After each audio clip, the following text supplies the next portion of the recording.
to the daycare. Welcome to the daycare. Welcome to the daycare. Welcome to the daycare. Stay away from cities with dyke mayors. They spray the pipes major. Don't play with your life, player, or shake the dice, player. But if you got a quota, then stay away from toddlers. These bitches are fight promoters. Welcome to the daycare. Welcome to the daycare. Welcome to the daycare. Welcome to the daycare. Train your toddler. Please train your toddler. Whippings, timeouts, take her allowance. Cause or so she will destroy your life if you allow it. Fucking, I'm tired of rapping. Yo, low, bring in the choir. Welcome to the daycare. Welcome to the daycare. Welcome to the daycare. Welcome to the daycare.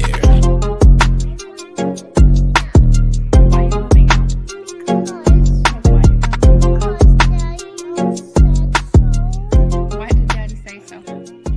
Because we were talking about every night. I wanted some boyfriend, so I'm moving out. Because Okay. Daddy told you can't have a boyfriend in his house? So you're moving out? Yes. Welcome to Dirty Folks Daycare. I am your tolerologist, Dirty Folks, man. Shout out to y'all for showing up, bro. All right, man. It's so much I want to cover, man. I just want to get right into it today, man. Whoever get it, get it. Whoever don't get it back on the replay.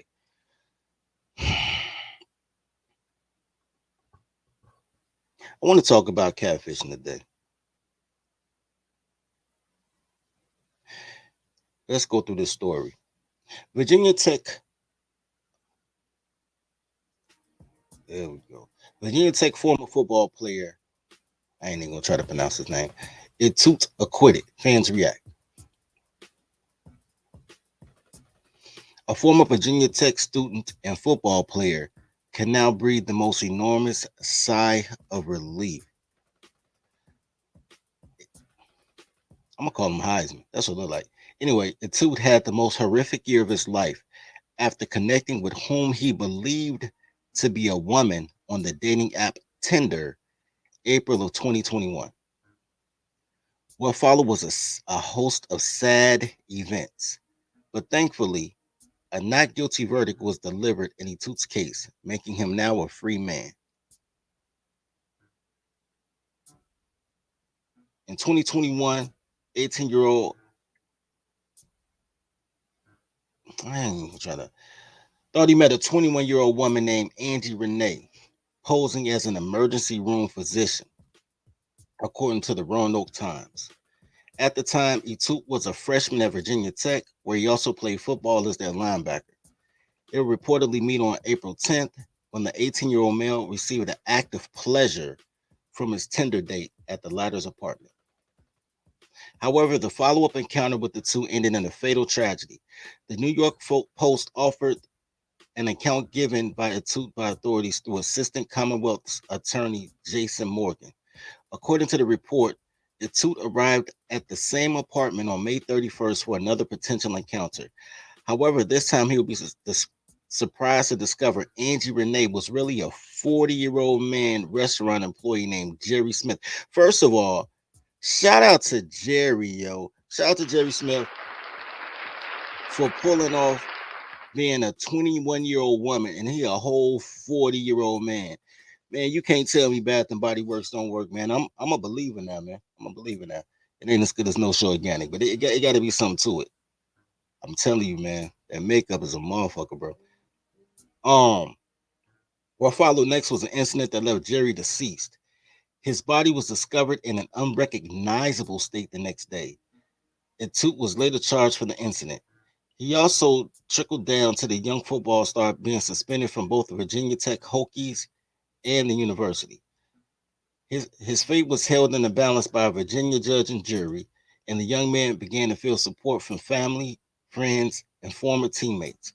Also firmly in Etute's corner was his attorney, Jimmy Turk, and Turk's family. So I'm gonna just set this out. So the former football player confessed feelings of letting people down, as he said he was truly sorry for his actions. Etute also had no priors at the time compared to Jerry Smith's many previous offenses, including filing a false police report, public intoxication, DUIs, and reckless driving, among others. Man, got Goddamn. got to give a proper daycare welcome Mama, back. to my man, Mr. Goodbread. What's going on, Mr. Goodbread? Salute, dirty folks, man. Salute to the podcast. You already know. Salute to the chat. Salute, man. I appreciate you, man. I appreciate you for keeping me relevant, man. You got more subs than me, baby. I appreciate you. I'm just a little man on this totem pole, man. So Nah, you the general, man. You the general, man.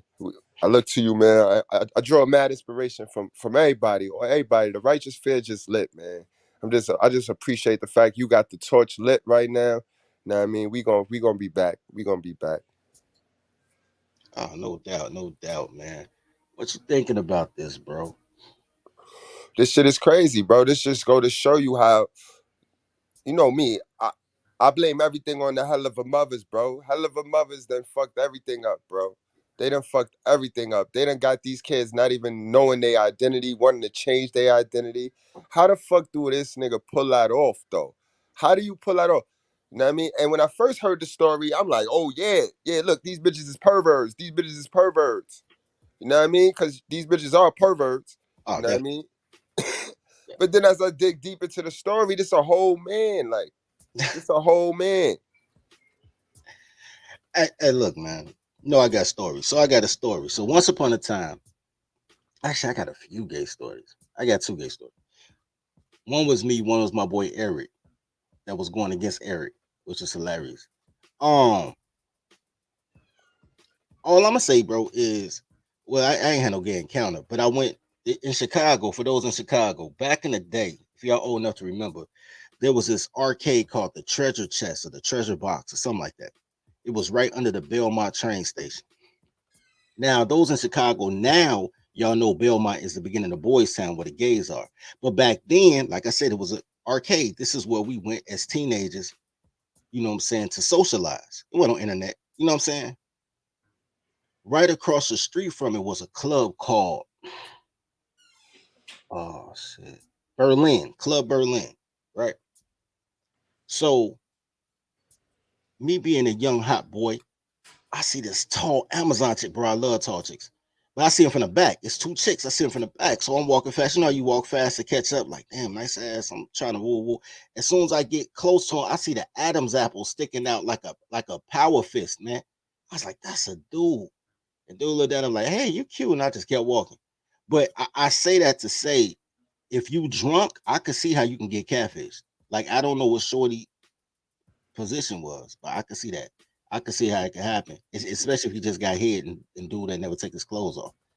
That shit because niggas be meeting these bitches in them dark places, bro. You can't be meeting these bitches in no dark places, bro. You need light.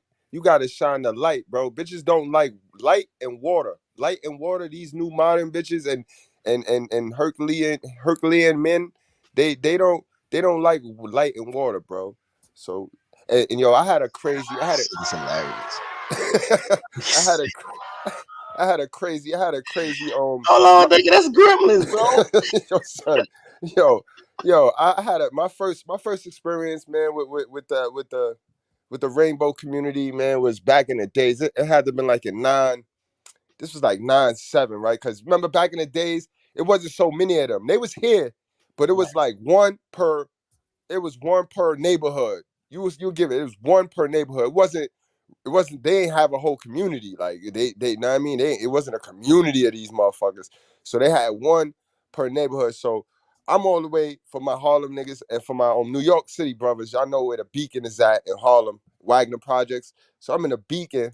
We all playing basketball, we all chilling, and mind you, they ain't have the technology back then. So You know what I mean? These niggas had to really look clown. They had to look like clowns when they try to make Right. themselves into little girls. Because Right. it wasn't all this wigs and shit. They ain't robbed grandma's closet yet. Right. They ain't 'Cause had the that's lace front shit. right, Right. because that's all modern women did. All modern women did was double back and ran into grandma's closet and took everything and stole everything out of grandma's closet and just made it popping now. You know what I mean? They stole the wig, they done stole the fucking makeup.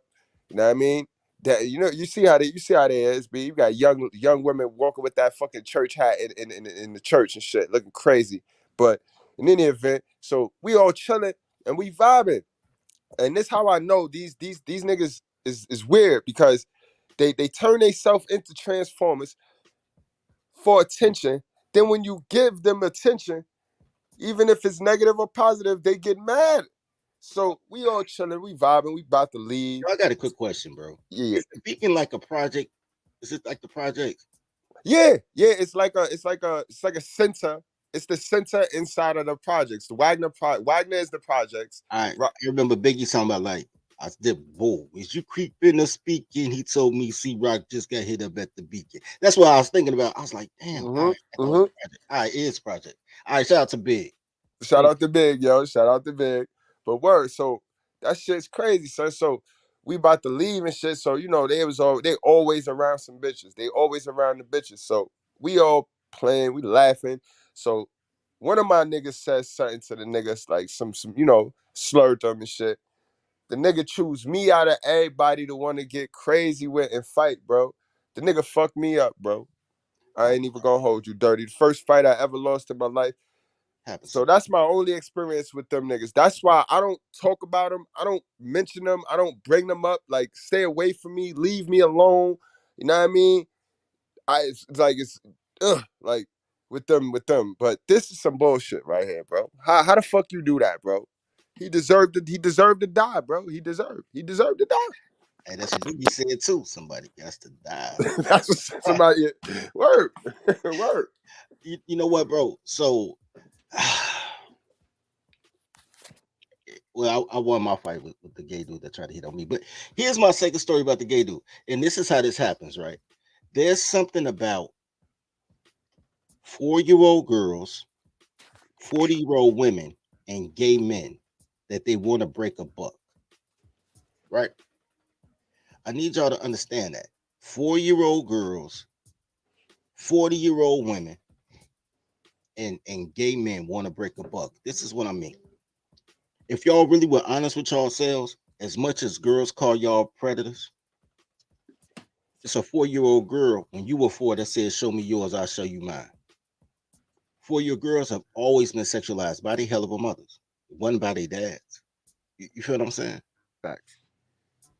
40-year-old women just want some young weenie, but they tell you can't get a young girl. You know what I'm saying? And gay dudes always on break. So this is my second story, right? So we coming from the club one day. It's me, Rob, Eric, and Quincy. Anyway, we up on the north side. We go run into my homegirl, Amy. We go to her crib. Her best friend gay. You know, that was like in the early 2000s when every girl wanted a gay best friend and a dog in their purse. So, ironically enough, her gay best friend was Eric. And we went to high school with him, but I didn't know he was gay. I just knew he was a twin. It was Eric and Erica. I just know from high school as being the twins. I didn't know Eric was gay in high school, but now we in our, late 20s, early 30s or something like that. And Eric gay. He not flamboyant gay, but he's, his mannerisms, his voice, you can tell he gay, right? Right.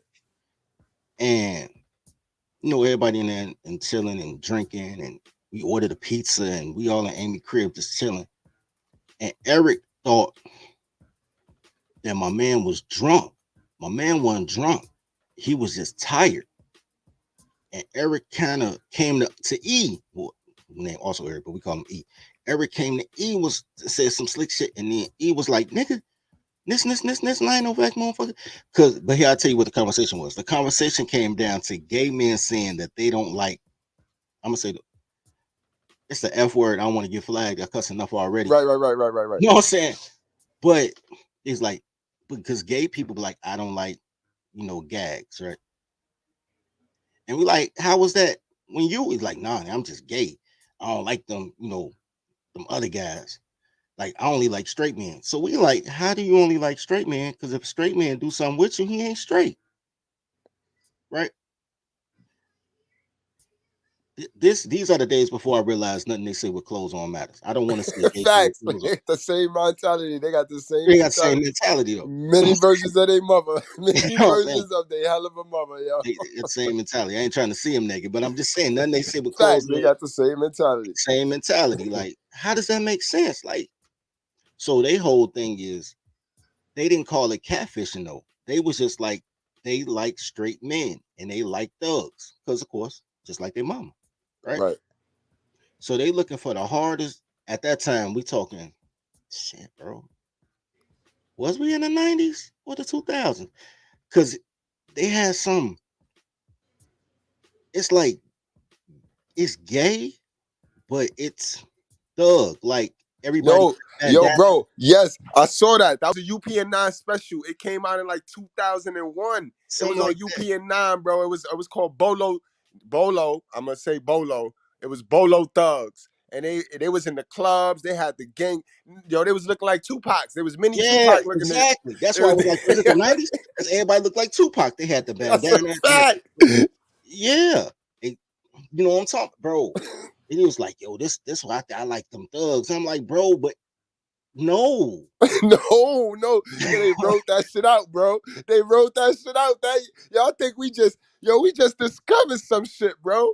We discovered Fruit Punchville, bro, just now. We just discovered the rainbow, bro.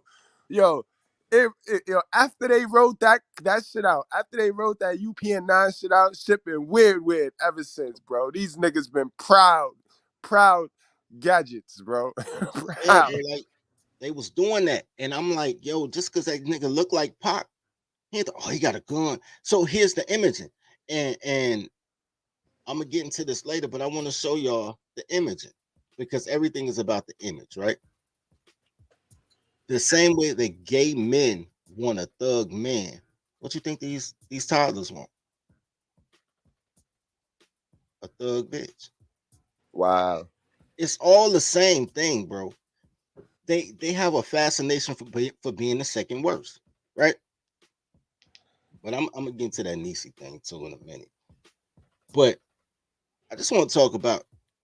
Someone said the Proud Boy. I want to get into this catfishery because it's so many different ways to catfish. Like and sub as y'all come in, man. Like and sub as y'all come in.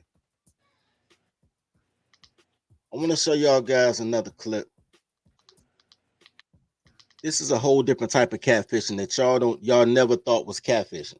But I'm telling you today, this is catfishing.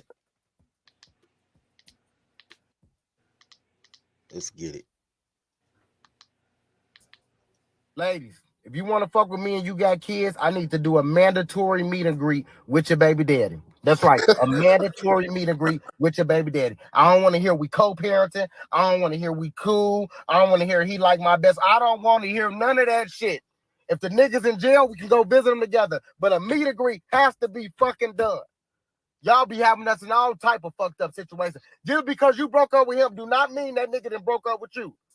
Real talk. Then invited me over here to this house. And I'm going to tell you something, fellas. Remember this. If a woman got kids, she invite you over to that house, and you ask her, man, you ain't no nigga, your baby daddy going to be popping up. And she say this shit right here to you. She say, my baby daddy ain't running shit over here. Nigga, don't go. Because 9 times out of 10, that nigga is running shit over there. This nigga just came up in here and whooped my ass. Do you understand me? Whooped my ass the whole time. I'm looking up at her like, I thought you said he ain't running shit. Y'all, this nigga yelled out every motherfucking bill that he paying this bitch. And I think he yelled out all of them. Then I'm out here in the car, asshole naked. Can't go home. I left my clothes up in there. Can't go home because she done told me she ain't fucking with him and he ain't running shit over there and he do. Hold on, y'all. He right here. Hey, my man. Oh, you still here, hey, huh? I don't want no problem. Did you see some drawers in there on the floor, bro? I'm just trying to get my draw. Man, get the fuck on, man. Okay, don't even worry about it. Go on like this. It's cool. Don't even worry about it. See, this is what I'm talking about. Let us know. All right, guys. Fucking dirty, son. I need y'all to understand why that's catfishing, man. Break it down, bro. Break it down. I don't think y'all know, man. I don't think that y'all know. This bitch is a relationship catfish. That's what that was, though. That's relationship. And like all catfishes end in violence because these bitches are also professional fight promoters. Perfect tie-in, bro. You know what I'm saying? Perfect tie-in. All catfishing leads to violence. Whether it's the transgender gentleman who got killed by the football player, whether it's this dude that could have lost his life fucking around in another chick crib. So not only is that relationship catfishing, that is financial catfishing. I'm gonna give y'all the list in a minute. Financial catfishing is when, and we do it too, guys. We do it the worst. Well, nah, girls cosplay for a living, but we do it pretty bad. Niggas get their fake jewelry. You know what I'm saying? They put stolen rims on their car like Kane on Menace to Society, make it look like you rich.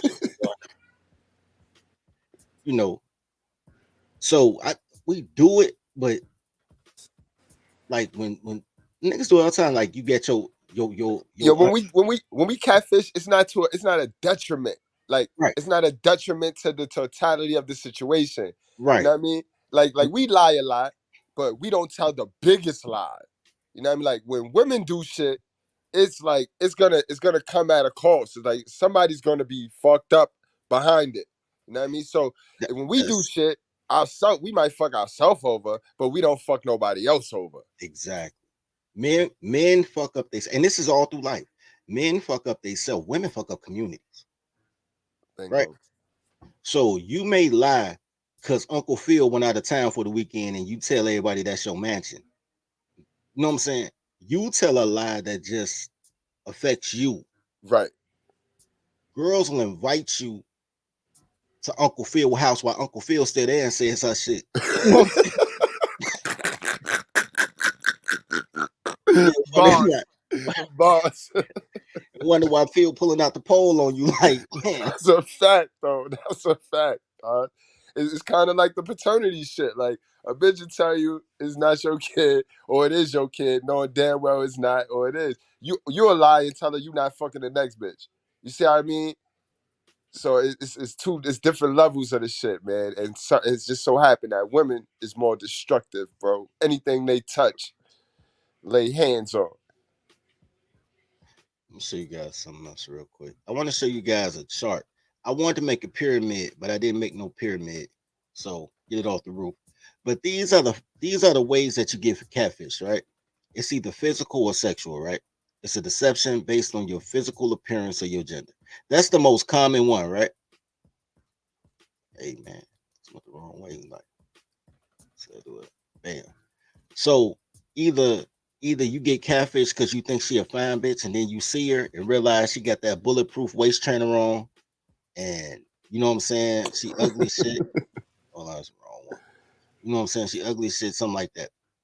She ain't real. Or it's not a she at all, right? Or you'll be in a club about to beat up some dude because he talking shit, then you realize it's just a girl with a sports bra that squeeze her titties in with a Bill Cosby sweater. Like, oh, you a girl. He's like,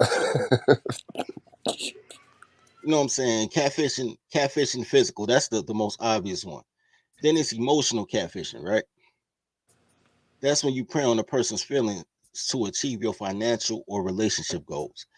Emotional catfishing is, like I say, financial or relationship. So normally though, it's all about the finance.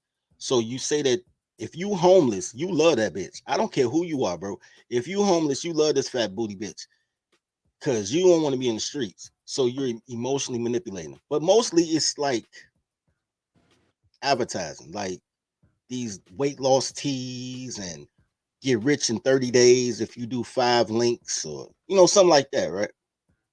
They're trying to evoke an emotion out of you in order for you to give them some shit, right? That's a fact. Yo, let me chime in on that right there. I tell them all the time. That's what I do. That's what I teach.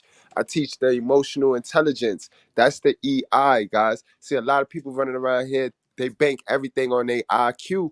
Now, I mean, their ability to score nice on a systemized test. That shit ain't got nothing to do with nothing, because when you throw a monkey wrench, and life got monkey wrenches, when the monkey wrench is thrown in, you ain't gonna know what to do, because it ain't gonna be in that book that you read. But if you stay emotionally intelligent, which means people can't use your feelings and emotions against you. You know what I mean? It's a fancy word for saying street smart. You know what I mean? But keep in mind, not all street smart, because a lot of street smart niggas is dumb. You know what I mean? They think they know it all. But it's just don't let nobody be able to control your emotions. Once I could get you in your feelings, whether that's once I get you hating something, once I get you overly loving something, I could take all your fucking money, bro. Give me all your money. Hands up, it's a stick up. And that's how it worked. You know what I mean? They do it to the women all day. You see, women get depressed, women get sad, and they go shop. They go get the money right back to government saying zaddy. Cause it's an emotional high. Like, you know what I mean? They play on our unemotional intelligence. But go ahead, Dirty. You want to pop it. That's facts, though. That's facts. All right, then there's mental catfishing. And that's taking advantage of somebody's ignorance or desire, which ties into the emotional. But sometimes you got to pluck the duck different, right? Mm-hmm. Like I tell you, mental. I don't want to call it catfishing, but okay, I went to go get a computer. This is a true story. This had probably been my third computer I bought in like 18 months because I needed more processor speed, right? So I go in there with a budget, and the guy tells me, he says, we got the computer that you want to buy, but then we got the computer that you need. He said, man, cheap men pay twice. And on the intellectual level, I'm like, yo, this nigga just sold me, but he's right. So I ended up finding another 300 that I said I didn't have so I can get what I needed. Right. So he got a bigger sale, a bigger commission. It worked out for him. But his mental IQ, he knew that he couldn't tell me, but it has this feature and this. He knew he couldn't emotionally tie me to a product.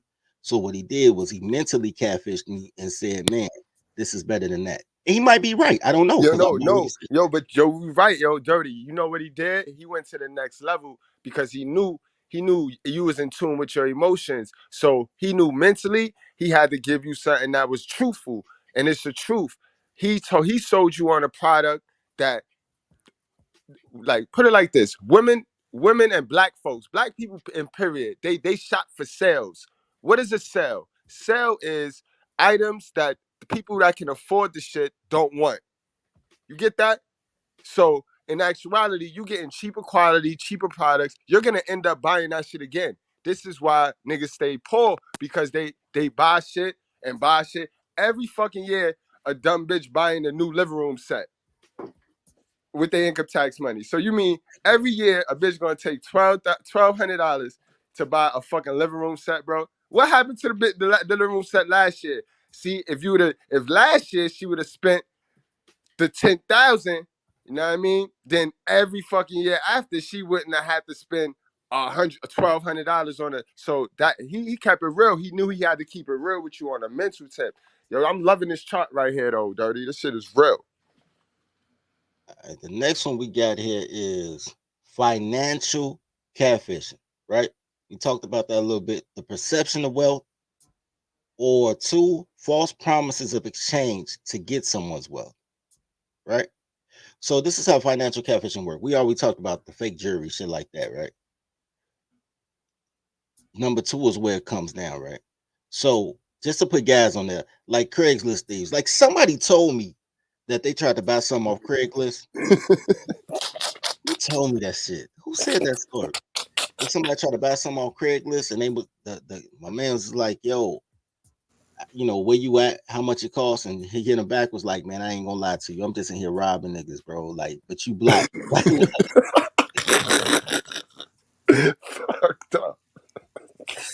But it is what it is, right? And the second is nation holes, bro. I want to show y'all this clip so bad, but I don't want to get demonetized. Right? Yo, don't say yo, Dirty. We need you, yo. YouTube on the Righteous Fair neck, bro. Say, yo, you gotta be. You edit it. What is it, bro? I, Chill, son, I'm chill. gonna tell you all what it is. Back in shit, this had to be like 1994. Some of y'all weren't even born in '94. But in 1994, I know it had to be 94 because Tupac was still alive, and there was a song with Tupac on it, right?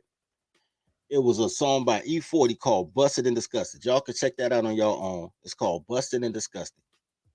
And Tupac's whole verse was about trying to get some ass and feel like he was getting set up, right?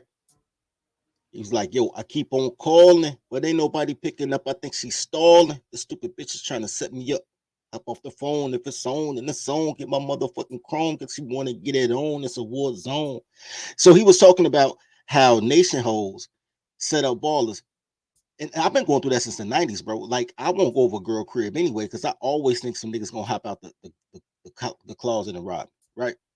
Because that's what these bitches be on. Y'all mamas be on that shit. They Christian women now, but the bullshit they was doing in 92, my nigga. Yo, I do you one even worse, the indirect joint. Yo, all the bitches, the nation hoes live in the projects, bro. So I was that nigga that used to have to come pull up to a project. Now, good thing I was valid in every fucking project. Jefferson, Johnson, Wagner, Taft, Foster, you know what I mean? You name it. I was there, Hellgate, all that. But Polo Grounds, all that. But anyway, for the average nigga that, if you dated a female that lived in one of them projects, bro, you wanted to come over to our house, bro, you got to go through the whole building. You got to come through the mob of black folks that's outside Right? that be hollering at your shorty. They be hollering at her because she lived there. You don't live there, so they be hollering at her and shit. They know you coming to go see her. So it was that whole dynamic too, fucking with those nation hoes, bro. Yeah, I was in that shit whole bus, bro. I used to ride down on hoes. Bitch, I'm like, where you stay at, shorty? She be like, I stay on 35th and Lake, man. I'm like, Lake Park, 35th. Like, that's Newtown. Like, ain't nothing but project buildings and row houses. I'm like, the fuck? I'm like, shorty, I'm gonna pull up. You better be outside, nigga. Like, That's a fact, bitch. Bitch, you better be down the block. If you're not down the block right there, bitch, you, no matter of fact, meet me by the project sign, the sign. Meet me by the Welcome to Jefferson sign, bitch. man, this bitch had me pull up on her one time, bro. And this is what I thought was a setup, right? I meet the I remember what I had on, but I only remember what I had on because of the goofy bitch. I wouldn't even thought about it before for her, right?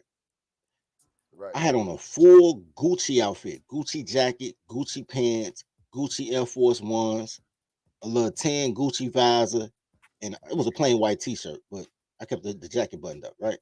So I Right. got this $1,000 Gucci fit. I ain't pay $1,000 for it. Shout out to the boosters, man.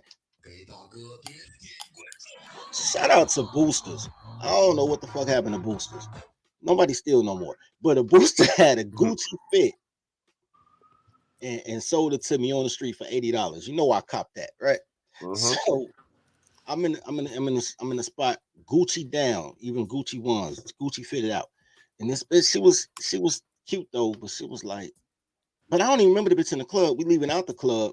She see me. She sitting in the car. I shoot my shot like, Mom, where you going? Woo, woo, breakfast. She like, nigga, you ain't that type of nigga. Well, you just got a little outfit. You probably bought that shit. You ain't on shit. I'm like, all right, shorty, whatever. So I walk off, right? Because I ain't thinking about these hoes. You know what I'm saying? Because I'm old, nigga. So I go and hit the chirp on the truck, nigga. I pull out the blue buggy because I got to drive back in front of the club to pick up my mans in them. I'm like, I'm finna go get the car. Y'all be outside. We're finna ride.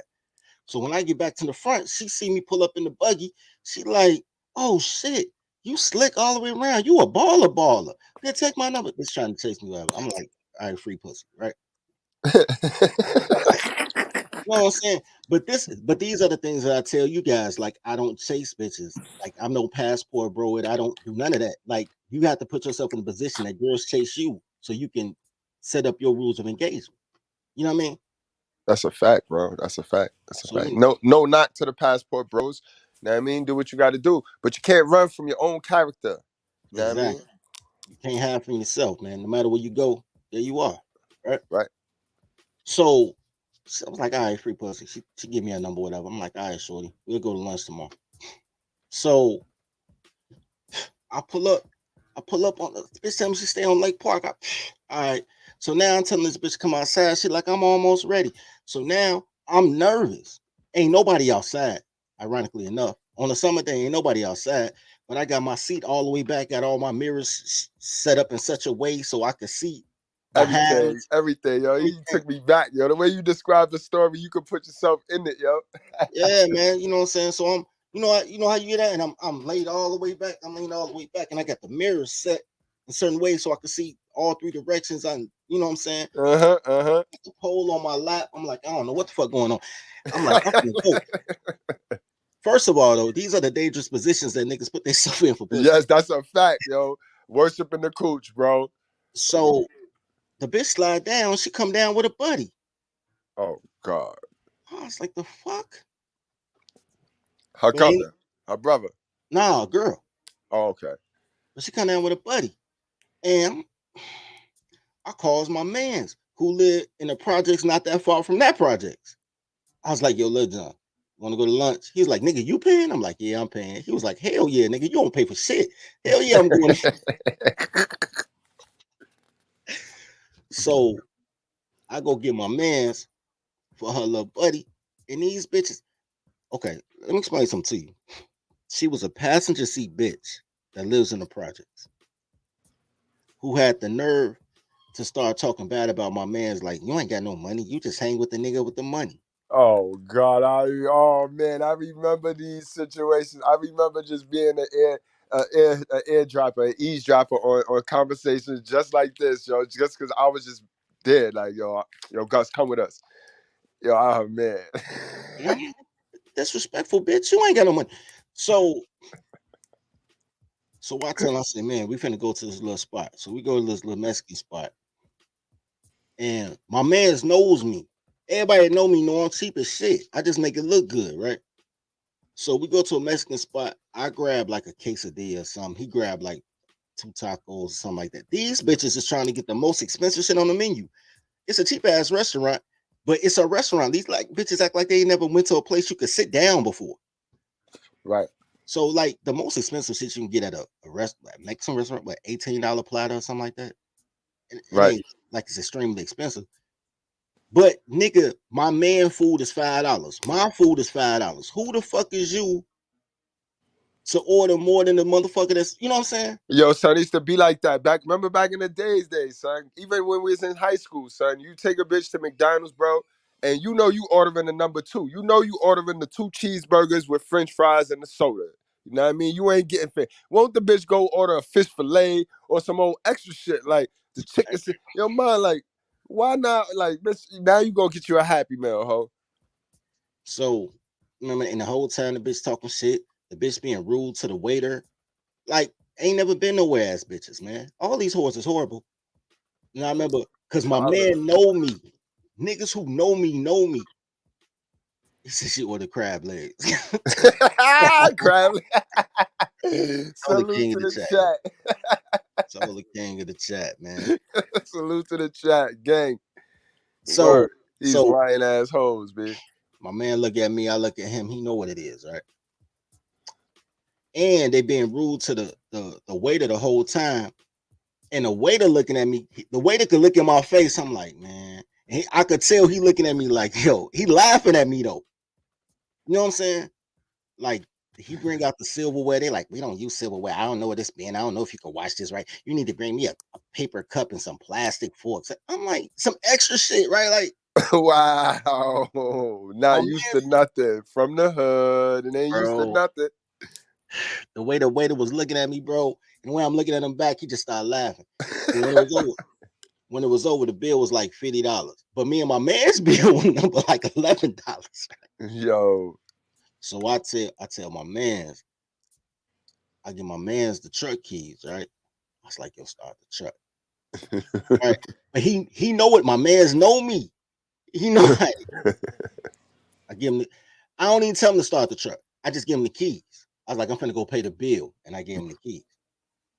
So I go and pay for me and my man's food, and I gave dude a nice little tip. I think I paid him $20. Our shit was like $11. Right. I gave him a 20, was like, yo, this is for me. Like, I don't give a fuck about them bitches. They can get off the roof.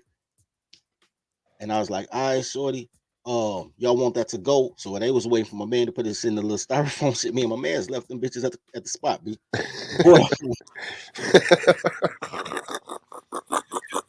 Bro, fuck them bitches, bro. You are not gonna stress me out, nigga. Yeah, that's that catfish. That's that financial catfish, yo. That's that Like, financial catfish, man. yo, I'm hungry, yo. You don't want to go to a restaurant? Like, what you mean? You hungry, bitch? You hungry? Nigga, this ain't that. And the last catfish is psychological. This is probably the most important one because this is where y'all get fucked up at. Psychological catfishing is Stockholm syndrome, right? It's another one too, but I ain't put it down because I ain't had time. So I'm gonna just talk about this part. I'll add the second one later.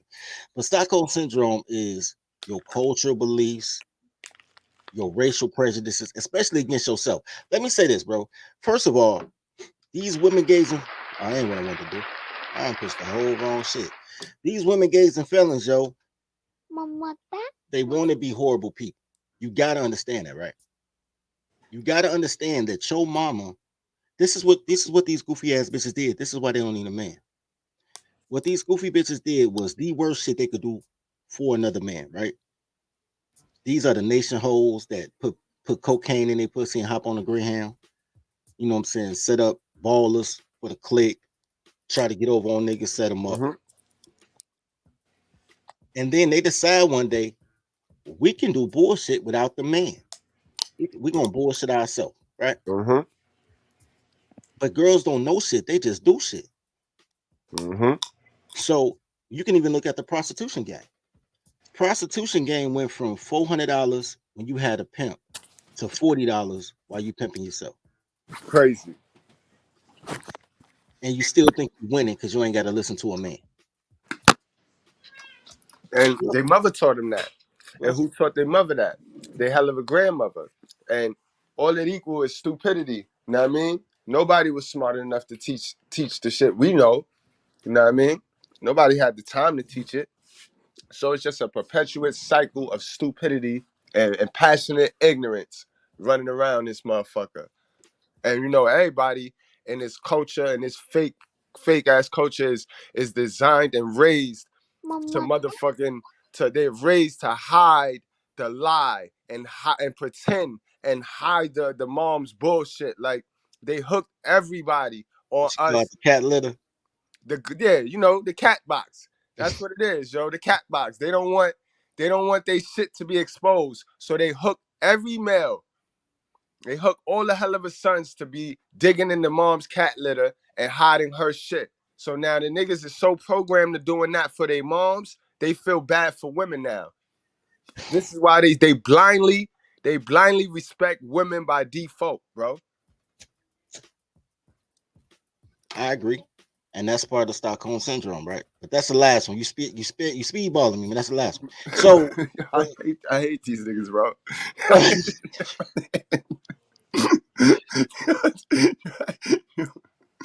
That's a fact, bro.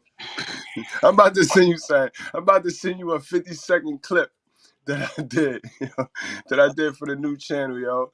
I think I might have released it early this morning, but it's talking about what you're talking about. But go ahead, or Dirty, do your thing. For real, I don't like them, yo. Send in the private chat. I got you. I just want to go through this last one: psychological catfishing. Psychological catfishing is your cultural beliefs, right? Can you? And I say this all the time: when you black, because that's just for women, gays, and felons, you're destined to be either effeminate, gay, or a felon, because that's what they represent as black, right? You can be a minstrel if you want to be legit, but you better not be a natural architect. They won't support that. You better not make a phone app at 9 years old. They're not going to support that, right? That's not how their culture is set up. Even if the system is set up for that, right? Because the education system is built to weed out the smart kids from the dumb kids, and they put the smart kids in accelerated classes and gifted classes and shit like that, and then they keep everybody else in gen pop, right? The general population, because they know you going to prison. But your mama don't give a shit. She'd rather see you in prison than see you in college. Racial prejudice, especially against yourself. Black people are horrible, especially black men, because everybody hates you except me. I love you. But all the rest of these motherfuckers, man, they hate you, right? The girls hate you. They just need you, and then they hate that they need you, right? So your racial prejudice and white people racial prejudice is the same. If y'all ever, what the fuck was the name of that movie, yo? The movie with Hoodlum, the movie Hoodlum, when they were talking about when my man Lawrence Fishburne was hollering at the white boys like, yeah, I got more money than you. He was like, that's okay, because tomorrow morning you'll still be a nigger. Like, yeah, I remember that. This and they trailer park trash. Trailer park trash think they better than Tony and swarthy men. Only because Tony and swarthy men only want to be men around women. They don't want to be men on their own. And when they are men on their own, everybody worship them. I don't know if y'all noticed this, but this white boy is throwing up pitchforks at their wedding pictures. Like, everybody wants to be part of whatever culture you build when you tribe up. But y'all don't tribe up. Y'all go your own way, y'all passport. And like I said, I don't have anything against anything. But I'm saying, essentially, you taking yourself out the loop to get knocked off individually and don't nobody know where you at. Instead of being back to back, like, nigga, watch my flank. We're going to shoot our way through this. You understand what I'm saying? It's not. Facts, bro. You know That's what I'm a saying? fact. You putting yourself. You just got to read. They addict them to having them believe that the moms know best and that moms is the only thing that the moms could do for them better than they could do themselves. You know what I mean? And that right there is self-damaging, self-sabotaging. Facts. The other one I want to show y'all is parental alienation. That's psychological catfishing. That your daddy don't love you. You know what I'm saying? The whole time your mama don't love you. You raising yourself around this bitch. She done dropped you off from the babysitter to early to school for breakfast, after school program. Your mama saw you 2 hours a day. And somewhere in your mind, you got the false equivalent that my mama loved me because she worked 2 jobs. No, she don't. She don't even know you, nigga. Your mom worked 2 jobs because she wants stuff. And she don't need no man. If she really loved you, she would put you around loving people. Facts. You know what I'm saying? But the parental alienation, so that you believe that this is your slave owner is the best slave owner. That's part of Stockholm syndrome, which is part of the catfish. That's why y'all come out here and y'all can't trust other people. Y'all trust women, which is crazy. That's who you shouldn't trust. Right, because they moms got a cooch. It's the worship of the cooch, bro. I've never seen niggas with dolphin mamas. Like, she a crack fiend, but she a black queen. But fuck my daddy. That's Tupac, all right. Fuck my daddy. Black queen, crack queen. It's the weirdest shit ever. Right? It makes no sense. But look, man, I have to break y'all down to build y'all up. Tribe up. Anyway, and then the last one is this. Now you can do your shit, nigga. The last one is your mama black. I mean, the false concept of love, nurturing, and lacking base fundamentals. Yeah, I sent that to your Facebook Messenger, bro. That's gonna sum that right on up. All right. Let me check that out. And those of y'all that want to see the whole video, don't forget to go on to my new channel. Go on, I'll drop the link of that. I'll drop the link to that. But go on, just type it in. Go type in Mr. Goodbread. Both channels gonna pop in. Subscribe. You know what I mean? Watch the full video. But this right here is just a clip. All right, let's take a quick break, and then I'm gonna set this clip up, and we'll be right back. Toddler tales are crazy stories that could only happen to me. Each tale is endorsed by Toddlerology and the Marry Your Secretary courses. In a world where toddlers are only loyal to her employer, learn the skills needed to train your toddler to work at your relationship like she works at her job. There's courses for every level of your relationship status, including polygamy. Need support? Join scheduled study groups with other Toddlerology members. Click the link below. And now, back to today's story. Yeah, y'all make sure y'all grab that Toddlerology, man. We making moves over here, bro. All right, let's check out this clip from Mr. Goodbread's show. I ain't seen it yet. We all gonna see it together. Is this a trans? Or just an ugly bitch? Nah, that's just Love Dorsey doing what she do, bro. I wouldn't fuck with her. This is that catfish shit, bro. This is perfect for the show. Catfishing, bitch. All right, and the subjects and conversations that most people do not wish to talk about. Most people would like to just suppress the type of conversations that I have on my page and like just, act like it does not exist because that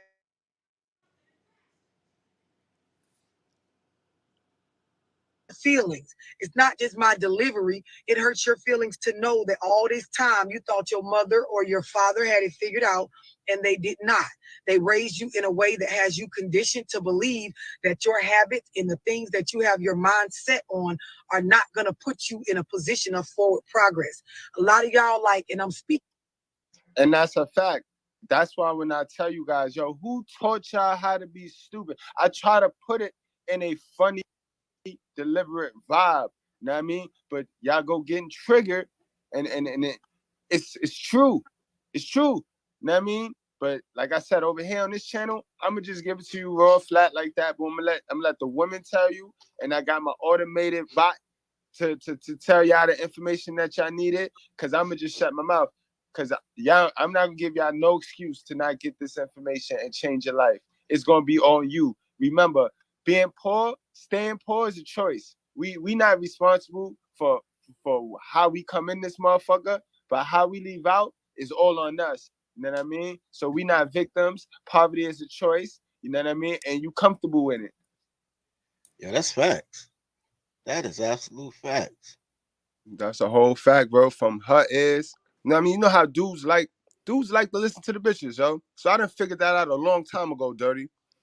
Dudes will listen to the bitches before they listen to us. We'll be up here for hours. And all we could do is entertain these motherfuckers. But they'll listen to you. You throw a bitch on there. You throw a modern woman that look like that, lace front on there. And you know what I mean? They give her their ear. So I blend it in, you know what I mean? I blend it in. That's facts. And girls is dumb. I don't even know why y'all listening, girls. I want to show y'all this thing about, because we talking about catfishing, and I ain't gonna stun. I ain't gonna front. This came from, and pay y'all daycare fees, man. Y'all motherfuckers, y'all. I want to show y'all something, man. There's an article I haven't read yet, but I was checking it out.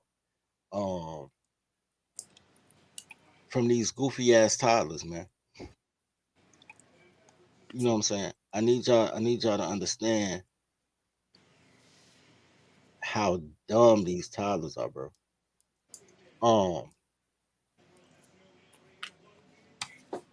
Okay, so this is Niecy Nash. I don't give a fuck about Niecy Nash, really. But she works for the context of today's show. Niecy Nash was married to this guy. I was looking where it said it at. But Jay Tucker is an architect or engineer, one of them. Anyway, he a good man, right? He the 6'6". He about 6 feet tall. You know what I'm saying?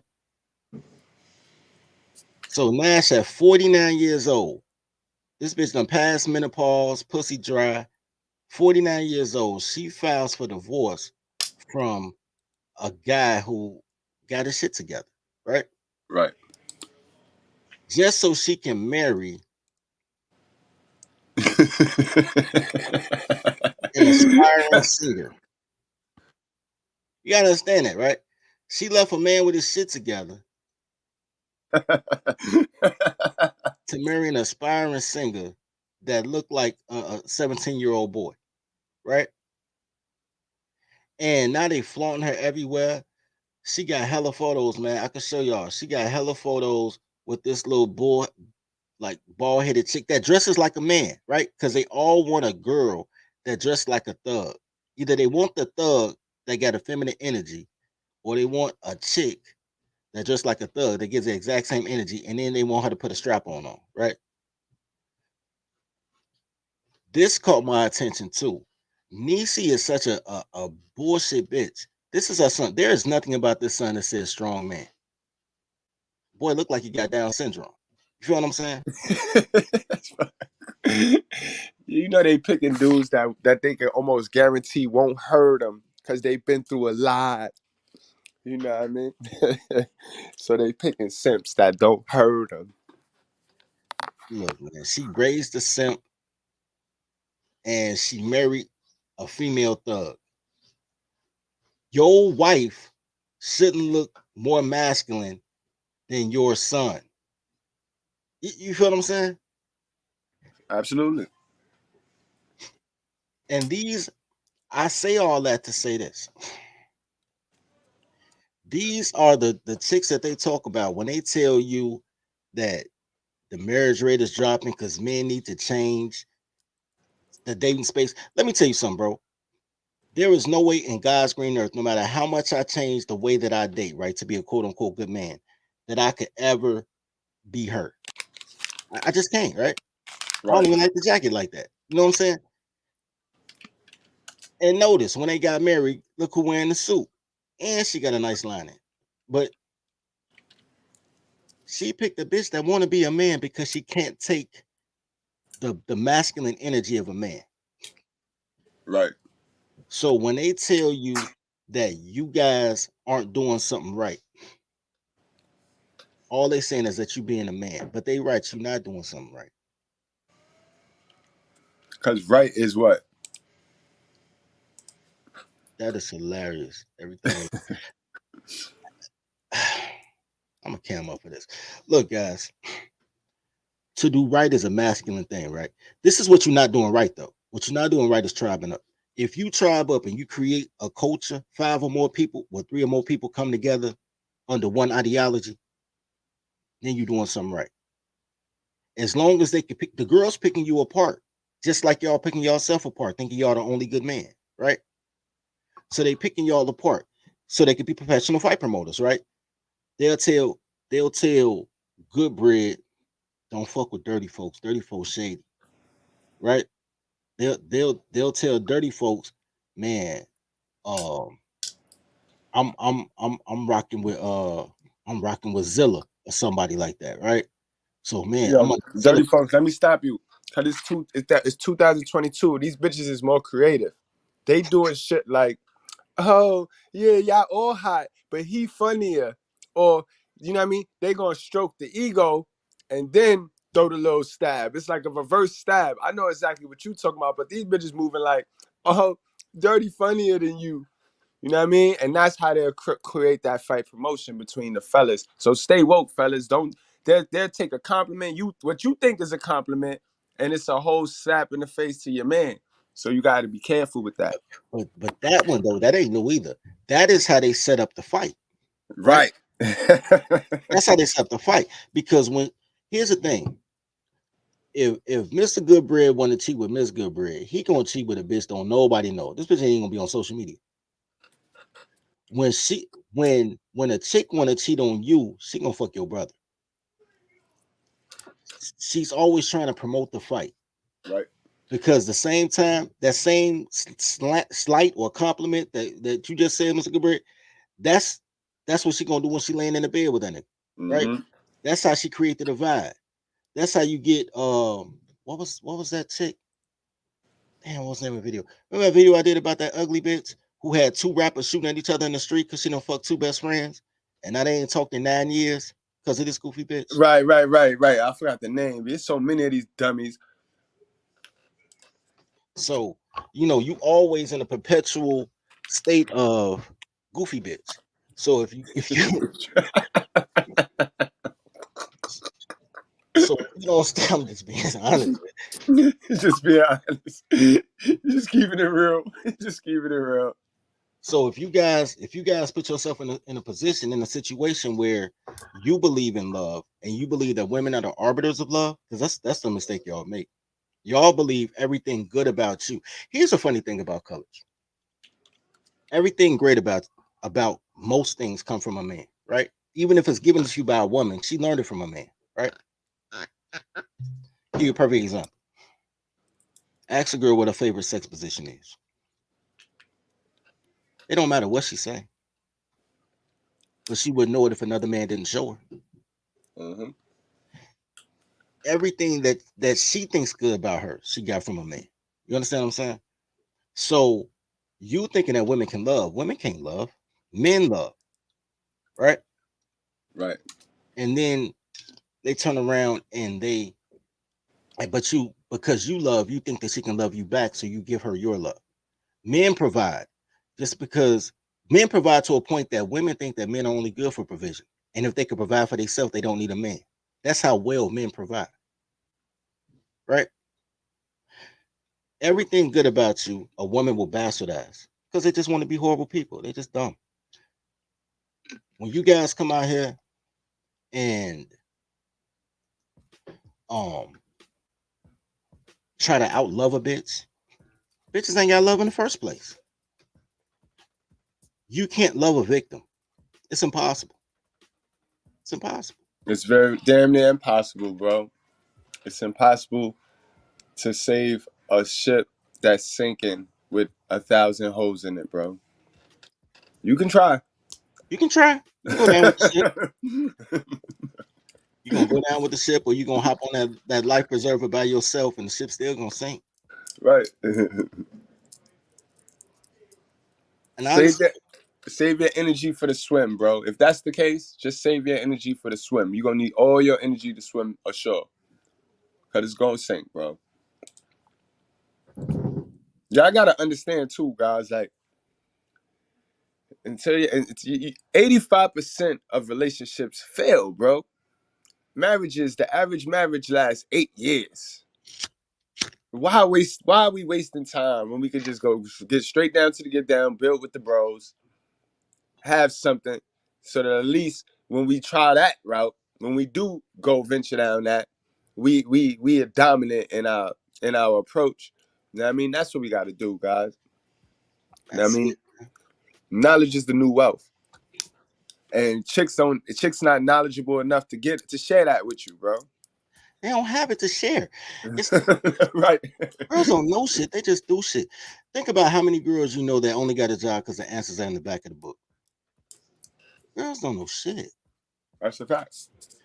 And whatever they do know, they learn from somebody else, and they only know what was in that book. Y'all gotta Girls, understand. Single mother's been running, hell of a mother's been running the community for so long. You sitting there, you thinking, I know I'm smarter than this girl. But because your hell of a mother ain't putting pressure on the school, but her hell of a mother, no, my daughter not as bright. So I gotta be in the school teacher face every day. So now you got a kid who ain't that bright because her mom put pressure on the board of ed and she in there, she damn near parent teacher, PTA and shit. So they gonna pass this girl. This girl gonna go on to think she's so smart. You gonna hire the bitch. Yes, you're gonna hire the bitch, bro. You gonna hire and she gonna be a secretary. That's how that shit work. okay. You know what? And once again, I think this is the misnomer. I think this is where I get the passport bros fucked up. So if you want to, Jacob, I'll drop the link so you can explain this to me. But here's my thing. You say get a passport, foreign women lovers, paid or broke. First of all, don't know a girl like a broke nigga. Second of all, though, they broke. Like my thing with the passport thing is, and this is where I give foreign women credit, but this is where I get mad at Tony men. All those are women that are better trained toddlers. Who told you that another man could train a toddler better than you? Ain't you a man? That's my issue with it. Because they broke bitches. All they did was sold what you were buying instead of just selling what they got, which is phenomenal. But you could train a bitch to do this here. America has a bunch of broke bitches. And we're coming to a time in which they're about to cut off social services. They can only bleed the men for so long before men rebel in this bitch. And Generation X down are going to be the rebels. As soon as these baby boomers get out the way, these androgynous, I suck dicks and I feel guilty, my wife and my beard ass niggas die. All this shit gonna change, bro. Trust that. Trust and believe that shit. Well, salute, brother Jacob. Thanks for the engagement, bro. Shout out to Jacob. Bro, all I'm saying though, and I like passports, bro. When I retire, more than likely I'll retire in the island of Anguilla. Not to get a bitch though, but I just want to be in Anguilla. I'm not against traveling. Here's you know what's funny. You know how many people fly out of town, get flew out to Vegas, in Miami, New York, LA. Yo, you know what's crazy though? On the low, I like the tie-in because that passport shit is a catfish. Yeah, I didn't think about that. Passport is catfish. That's a catfish, bro. Shout out to the catfish passport. That's a catfish, bro. Gotta call it down the middle, no gray area. You know what? That's right. You know how many motherfuckers get flew out to Vegas who've never been downtown in their own city? Facts. I believe in traveling. I believe if you travel your own city, you'll find different things you never knew about. I believe if you travel the country, every region is different. We got Zone in this motherfucker, man. Boo. Nah, I'm just playing. What's poppin', Zone? Yeah, Dirty. I got a problem with everything that you Wait.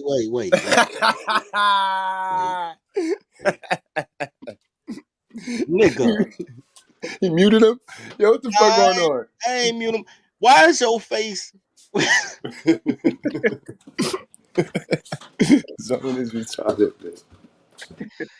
You've been hanging around with Noble too long. All right, go shoot your shot, man. Yeah, man. I got a problem. I got a problem with everything you saying because you keep shitting on us passport bros and you keep telling us to tribe up and you keep telling us that we should be able to handle these toddlers over here because the toddlers overseas, it's the same thing. And I just got a problem with that. Like you just keep shitting on us and you won't let us be great. You know what I'm saying? You won't let us go after our Al Marias or Al Karens overseas. And I don't know why you just won't let us be free. You just won't let us be great. You just keep trying to reel us in. I don't know why. You know what? I'm pro-slavery, sir. I want to go to Libya and buy one of them $400 bitches, but I can't because they won't let me fly her back home. I have to make a citizen some shit. I want to be like the Arabs and be able to hit her in the nose and buy her for $400, and now she's my slave.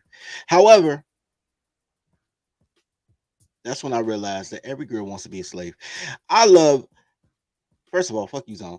But here's the thing. Man, look.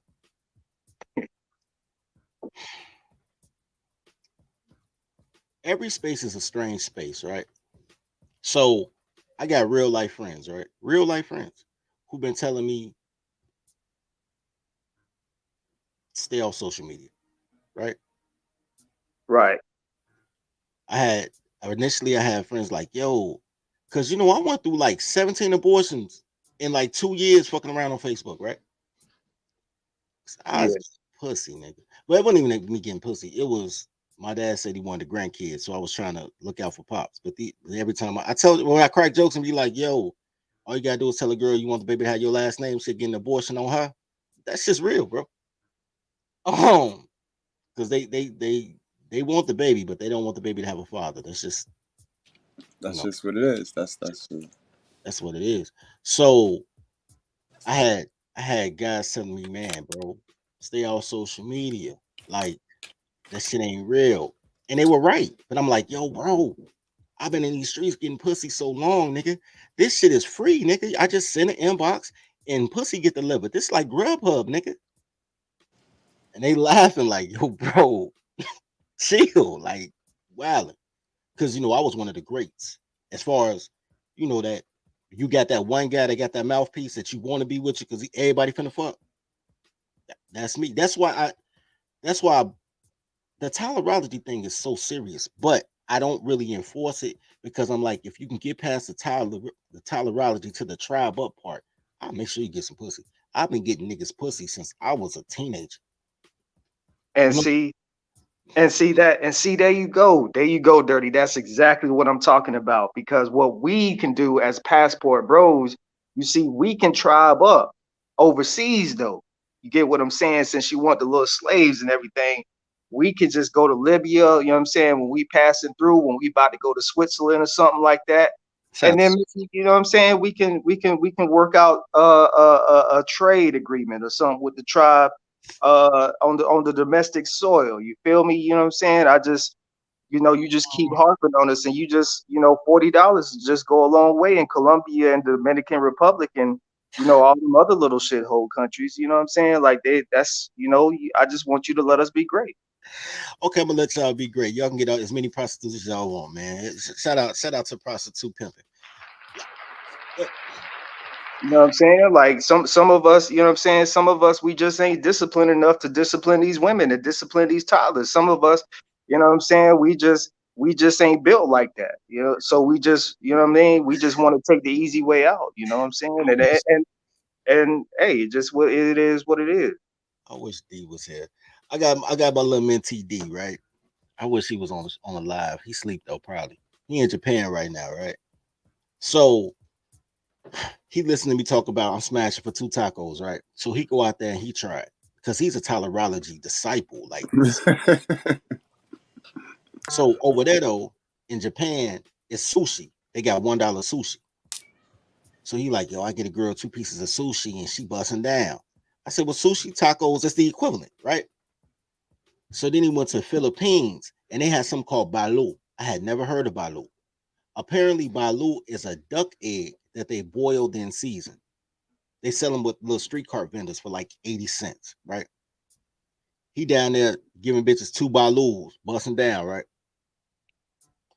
And he like, yo, this really works. And the first thing he said to me, he said, man, all these passport bros want to, because he in the Navy, so you know the Navy send him different places. He in the Marines. But he was like, yo, all these guys want to get passports to come to Japan, go to China, go to the Philippines, go to Bangkok to find a wife thinking they most submissive. He said, nigga, I'm fucking all these bitches for $2 American. And not even putting the money in their hand, just buying them food. He said, man, the same shit that you've been talking about all this time is worldwide. I said, I know, because toddlers gonna toddle wherever toddlers are sold. If you know how to train your toddler, you can get your passport and become that tribal warlord down there in Colombia. And I will root for you. But you're running from a toddler to get to a toddler, baby. All this pussy on the ground out here, wash it off, baby. Just wash it off. Plus, And you know, go ahead, and passport. Hold on, can I say something real quick? Because I think I see where the misconnection is coming at between what Dirty's message is and what the Passport Bros is thinking. You see, when Dirty say train your toddler, it's a 1-2 step. It ain't just focusing on the women. You see, we got to take a step back. Train your toddler mean your mind state too, your mind too. See, because we just look forward to the toddler. You got to remember, a title is what titles does. What title is allowed. So if your mind on title, then you trying to train a title, you gonna train her to be a toddler. You gotta. It's a 1-2 step. Am I bugging, Dirty? You ain't bugging. Look, man, let me tell you something. I like going to Jamaica because them bitches fucking for jerk chicken. Look, once you learn your environment, first you gotta uplift yourself from your environment. You know what I mean? And then once you learn your surroundings and your environment, then you'll be able to make the adjustments and adapt. You won't even have to go yay around the world. You won't have to use your passport. You just use your metro. You know what I mean? I ain't anti-passport, but here's the thing. The reason that even though I yell tolerology, the reason the course is named Marry Your Secretary is because secretaries always fuck the boss. White girls fuck the boss for a promotion. Black girls fuck the boss to get off an hour early, but they both fuck the boss for benefit. Every girl want to fuck a dude with a position of authority because girls are wet over authority. That's why all y'all mamas used to be buses. Well, not I ain't talking y'all directly, but I'm saying girls used to be buses in the 2000s. Got pregnant by a nigga they didn't know, joined the church, and now she trying to fuck the pastor because he's the person with the position of authority. Girls want to fuck authority, whether it's the person, but it's never the person. It's never the person. Girls don't fuck people. You understand that, right? You fuck women. Women don't fuck men because women don't fuck anything. They don't care what they put in their pussy. Women fuck a title. Women fuck a position. You understand that, right? So when you passport bros go out there, she's fucking an American. But when you fly back home, she fucking them same broke niggas that was next door to her. The same way them prostitute bitches we was risking our life for was fucking the niggas in the process in the projects. When we left, they already there. You know what I'm saying? What I'm saying, bro, is if you don't have a title, you need a logo. The amount of nation hoes that I fuck because bitches is like, they used to tell girls, you either have to fight in or fuck in, right? Because you need female enforcers because, you know, your girlfriend talks shit. So you need some girls to come beat up your girlfriend every once in a while, right? Sometimes you got to promote your own fights, right? But every girl ain't no fighter. So they'd be like, I want to be a sister of the struggle. I want to be a GD sister. Can I fuck you and you vouch for me? It's like being a Mason, right? Somebody got to vouch for you to get in, say that you're a worthy person. So that, you know how many girls fuck me so they can be GD? They not fucking me. They fucking the logo. They fucking that 6-point star so they can be part of something bigger. I just happen to nut. You understand what I'm saying? Girls fuck the logo, whether it's the American flag, whether it's your tribal flag, whether it's your fraternal logo, whatever the fuck it is. You ain't got to fly away for that, baby. Y'all got to fly because y'all ain't got no tribe. If y'all had a tribe, y'all wouldn't have to go nowhere. I'm here for you, baby. I got you. And another problem, you keep telling us that only men can love and women can't love. Nigga, my mama loved me. You hear me? My mama loved me. The dudes in the tribe, they mama loved them, and they have made us gentlemen. They have taught us how to kill other niggas in defense of women's honor. And how dare you, Mr. Goodbread? You always talk about these hell of a mothers. I am highly offended. I am shamed. I am ashamed that I am even part of the righteous sphere.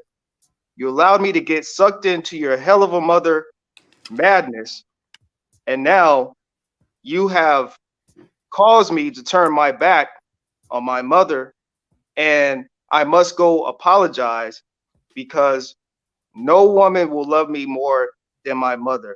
And you Yo, guys, on that note,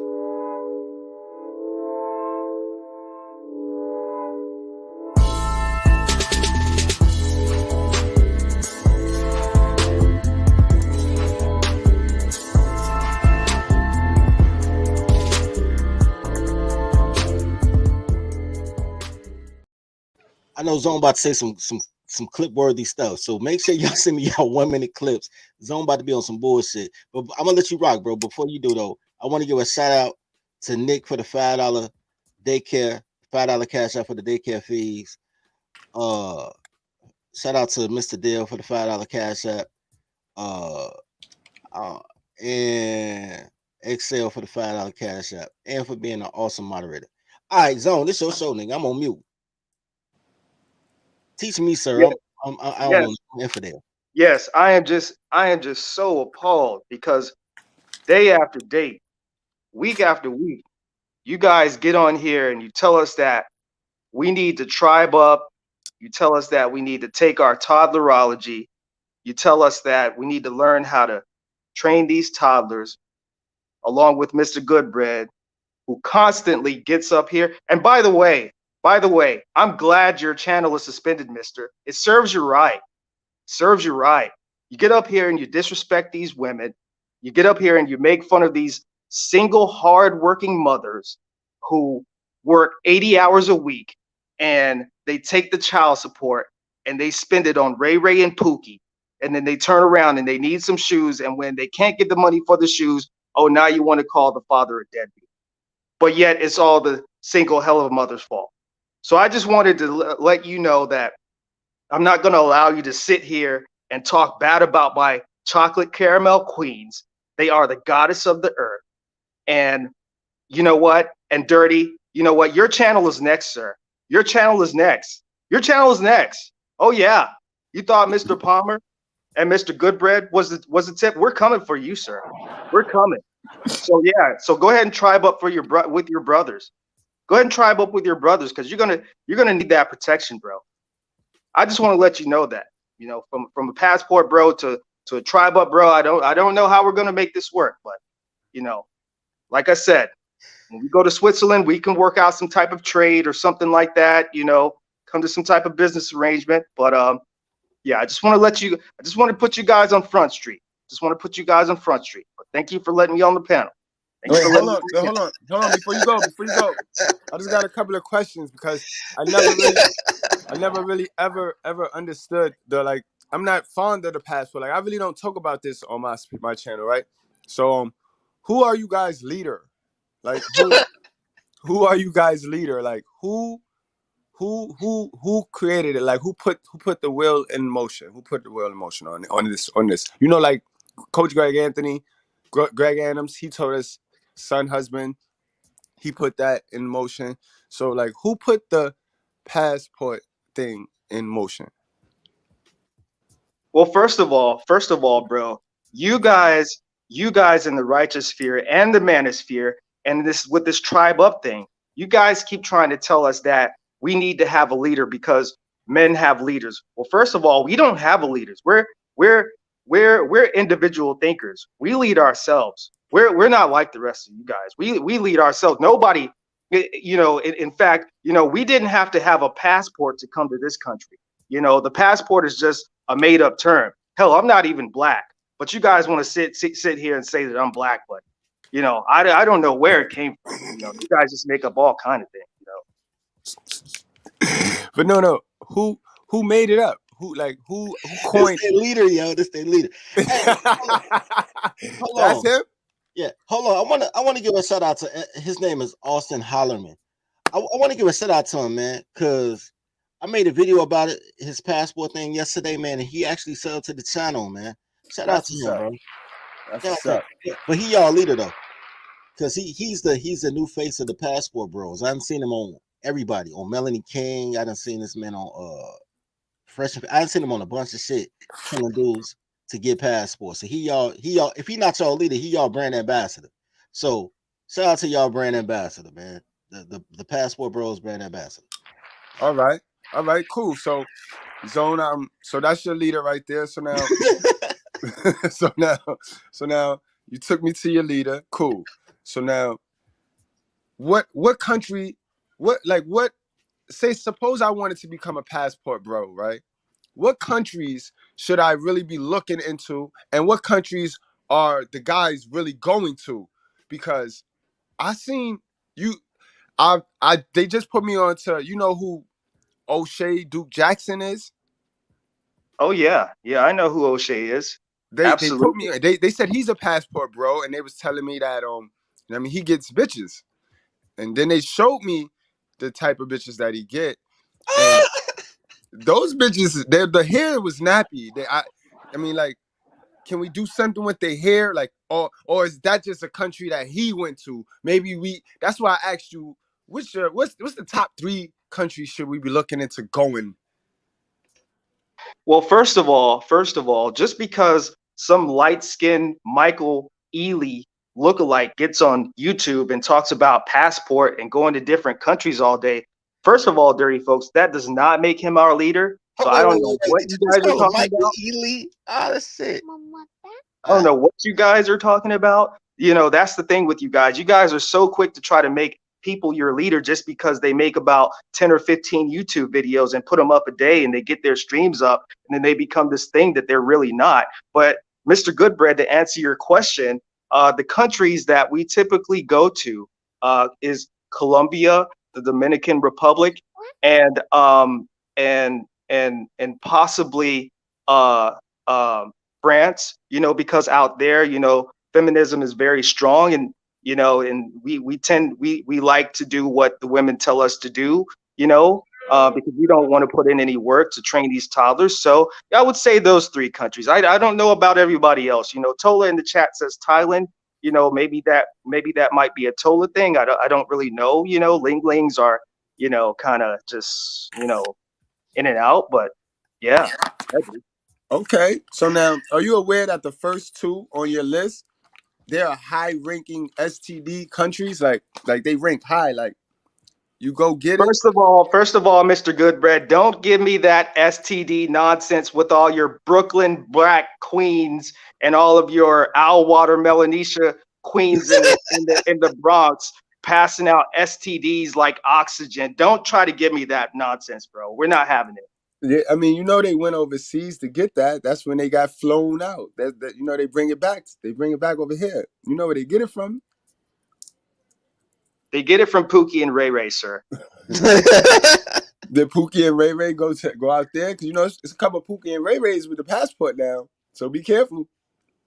Pookie and Ray Ray couldn't get a passport to save their lives. They owe more than $1,200 in child support. They're not going anywhere, buddy. They're not going outside of the Bronx or Brooklyn. So you don't consider O'Shea Duke Jackson a Pookie and Ray Ray? He's not a high value Pookie?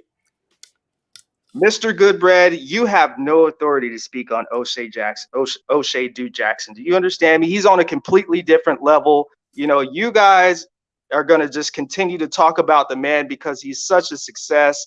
And it is what it is, you know, like, I mean, you can call him a Ray Ray, a Pookie, all you want to, but he's out here really putting in the work, bro. He's really a passport, bro, for sure. All right, I have no more questions, man. It's been a great conversation. Now let me cut this trolling shit out, man. This shit is. I was enjoying it.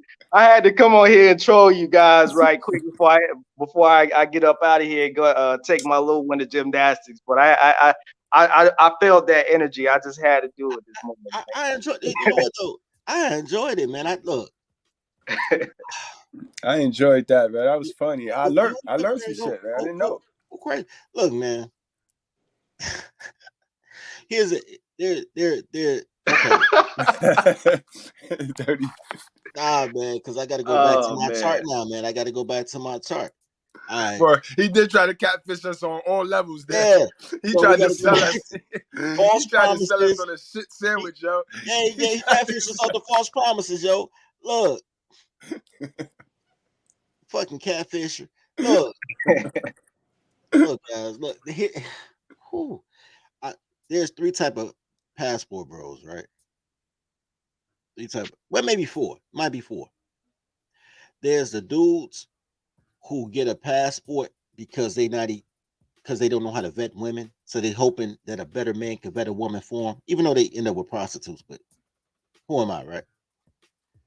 The second type of passport bro ain't even got no fucking passport. He just living off the dream of niggas who went out the country and got some pussy, right? The third type of passport bros, I think this is what me and my guys fall in, is niggas that got passports, but we ain't looking for a wife. We know we finna slide through and Tyler's gonna title. You feel me? And the fourth type of passport bro is the dude that does all the shit that these YouTube dudes do, but they've been doing that shit for like 30 years. They don't even talk about that shit. They just slide in and out that bitch, try to get a couple of dollars, and the girls come with the grind. They almost got a drug dealer mentality. Like, I'm down here fucking with Kaiser Sose, you know what I'm saying? And girls come with the grind. And I like them. I aspire to be that type of passport, bro. Right? That's why I'm gonna go to Anguilla. I aspire to be the type of passport. The reason I got my passport is because I was supposed to go to South Africa to meet the South African president. And it was like, man, we're gonna pay your way.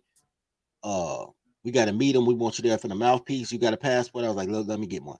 Because I knew when I went down there to talk to the president of South Africa, while I was there, you know, I'd have got some pussy. Because, I mean, why not? Yeah.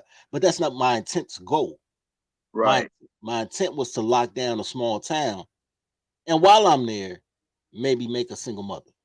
Yo, let me tell you a quick story real quick. How I ended up with my passport was some funny shit, yo. In 2002, I opened up my first bank account with Citibank. And back then they was doing like a little special where they giving you if you open up a check-ins and savings account with a direct deposit, they was giving you the checkbooks and the passport. So that's how I ended up getting the passport. So I had a passport before the shit was jinking, before everybody was talking about it, before everybody made it look like, you know what I mean? Oh, that's what it was. Like, that shit is, I mean, niggas talk about that shit like that shit is a diamond necklace or something. You know what's so crazy? You didn't need a passport before 2002. Remember that? Look. Wow. Okay, because Wow. I remember I had a bad week, and I remember what week it was. It was a week of April. I want to. What's 19? Take away 7. 12. April 12th to April 19th of 1999. The reason I remember that being a bittersweet week is that's the week I got raised. That's the week I rode the goat, became a Mason. On my way back from becoming a Mason, got into a car accident with a fucking Mexican. Crashed my whip. The next day, I went to work somebody else's shift. There was nigga, when motherfuckers say get fired on your off day, nigga, I got fired on my off day, B. And I already had a trip planned to Jamaica because my sister was getting married in Jamaica. And she got married on our mom's birthday. Our mom's birthday is April 18th. That's why I remember the week. And I gave my sister away in Jamaica. And my sister cock blocked me the whole time, this raggedy bitch. I hate this bitch. Anyway, don't let me get no Jamaican pussy. That's my little brother. He on it. Bitch, shut the fuck up. Anyway. So I remember that week. And I remember when I went down to Jamaica, I had a birth certificate.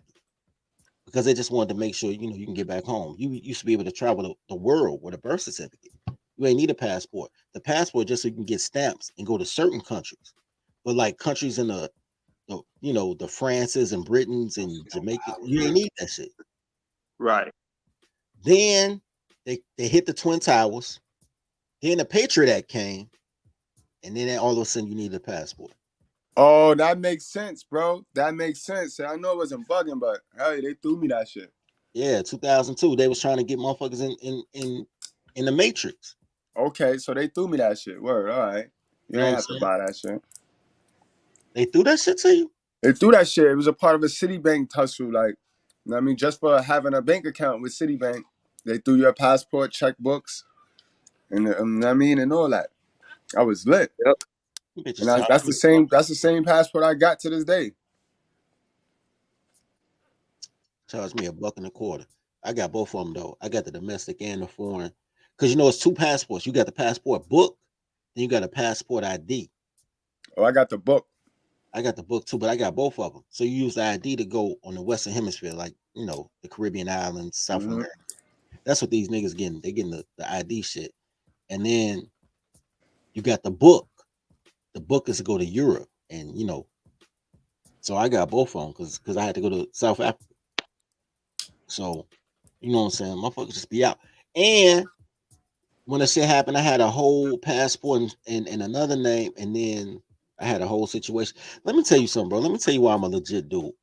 Well, I don't even, bro. I mean, I still pee outside. I do a misdemeanor, but why I don't do crime, right? One day I was minding my business as my business tend to be minded, right? And I get a phone call. I'm on the phone with a chick. This back in the day, niggas use house phones and shit. When you only had like free nights and weekends. You know what I'm saying? I'm on the phone with this bitch. Line click. I click over there like, what's up? Let me holler at Oak. I'm like, what's good? This Oak. It was like, what's up? This the feds. I'm like, hey, the feds. It's like, yo, we've been looking for you. I was like, oh shit, I wasn't looking for you at all. It was like, yeah, we want to holler at you. I was like, all right, we'll holler tomorrow. Like, come meet me tomorrow. And I immediately broke out the crib, right? They ended up catching me in some small town in fucking Davenport, Iowa or some shit. Because I got the fuck out of town, man. I ain't playing with these motherfuckers, right? Anyway, so they catch me like a year later in Davenport, Iowa or something. Fucking with a bitch. Bitch gave me up too. Anyway. And because bitches is horrible and they can't lie. They can lie to you, but they can't lie to police because they don't lie to authority figures. That's another reason you need to tribe up because these bitches will not lie to the logo, right? Because they scared of penalty because they don't know what that feel like, right? Anyway, and I remember the U.S. Marshals snatched me and they just had a whole conversation with me. They was like, look, bro, you Oak? I'm like, hell nah, I ain't Oak. They was like, you Oak? I'm like, I ain't Oak. And then these motherfuckers start naming shit. These motherfuckers had like 8 names, nigga. 6 of them was me though, aliases I've used over the years. 2 of them I ain't even know who the fuck they was, but I couldn't ask like who was that? Cause I ain't supposed to be me. You know what I'm saying? And I knew at that moment, I said, man, this Patriot Act has everybody in the surveillance. They know every text message, every phone call, every dick pic, every post. They know everything, right? And they allow you to do so many crimes. They allow you to get away with so much stuff. That showed up with the FBG Duck murder, that they had them BDs and O Block under surveillance for 12 years. They just didn't come in until them boys took it out the projects and shot somebody downtown Chicago. They was like, oh, y'all just getting outrageous. But they had 12 years of information on them already. They could have stopped them at any time. The feds will let you do what you want to do. Like, go ahead. Hey, Until that's just like you right about that. That's just like with the Young Thug shit. Like I was reading some shit, some reports and shit, and like the FBI was like, we got the reason we was able to apprehend them is because we have evidence going back a decade. Like so I'm like, yeah, you definitely right about that. Like they definitely will allow you to incriminate yourself as long as yeah. you know what I mean? Yeah. They told me, they said, man, we done investigated a bunch of people and your name kept popping up and you was the last name. You the kingpin. I was like, what? It was like, look, we got you, but the state got you. You can fight the state and we'll come pick you up, or you can. I was like, fuck it. So I hollered at my lawyer. My lawyer's like, if the state gets you, then the feds can't get you because it's double jeopardy. Right? I was like, fuck it. I was like, yo, what the state offering? That was like 4 months county time. I'm like, hell yeah, nigga. You know what I'm saying? Because I ain't playing with the feds. Feds got 99% success rate. You know what I mean? Facts. They So know. I did that 4 months on my head, nigga. I wrote a couple of books. That's how I started writing. I had time on my hand. And then you have to maximize the time that you have, man. I did. 6 to 4 months I wrote Hustle's Legislation. I wrote this. Lit. Critically acclaimed, moved a couple units. You know what I'm saying? Got a couple interviews. That's what got me on the scene. Using the best time, the best use of my time. Spent 4 months, did that shit. You know what I'm saying? Came home and started a book hustle. You know what I mean? Like, I'm straight. So when I talk this tribe up shit, they know. You know what I'm saying? And I pay Rome what is Rome's. When that PPP shit came out, I got audited. I'm still here. So guess who passed the audit? You feel what I'm saying? Right. I keep my shit legit because the shit that I tell y'all, when I tell y'all shit, here's the problem with being black versus being a man. I tell y'all shit and y'all think it's incredible. I tell y'all shit and y'all be like, yo, that shit can't work because you've never seen it work because you're black. But if you were a man, you would see it work in a bunch of different spaces. Facts. You feel what I'm saying? Your girl don't want it to work because then you'll be a man and she'll have to listen to you. You goddamn right, Tola. Fuck them peoples, man. Fuck them peoples. That's My motherfuckers told me that the buck stopped with me. I said, well, shit, I'm gonna stop then. Nigga. Thank you for telling me that y'all been looking at. My uncle told me a long time ago. He said, man, county jail is for dumb people. The feds is for smart people. He told me that shit when I was a teenager. He said, man, they pick up dumb people here and there, but they let the dumb people right back out. They keep the smart people. Mm-hmm. That's true. That's true. Football numbers. Man, nigga, basketball numbers, nigga. Low scoring, like a 1980s basketball game numbers, nigga. Damn. If you were a millennial, because this is the thing. So I'm 33, so obviously I'm a millennial. The funny thing is, like, when some of these guys, like, let's say a Young Thug or any millennial that gets caught up online with some nonsense, you got to really be a dumb motherfucker because we literally, your whole life, if you're a millennial, your whole life, I'm talking like since maybe you were in adolescent stage, is documented. Right. Online, your whole life. You know what I'm saying? So like when I see some of these guys getting in trouble and they're around my age range for online activity and shit like that, I'm like, we like the first real generation to really be almost online our whole lives 100%. Right. That's facts. And that's why y'all ass can't get no bitches. And that's This, facts. this is why they making articles about your ass. Like, hold on, what was that article, bro? I'm finna pull it up.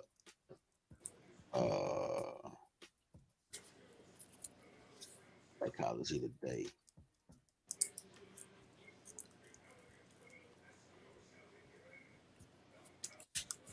This is why they're making articles like this about y'all goofy asses.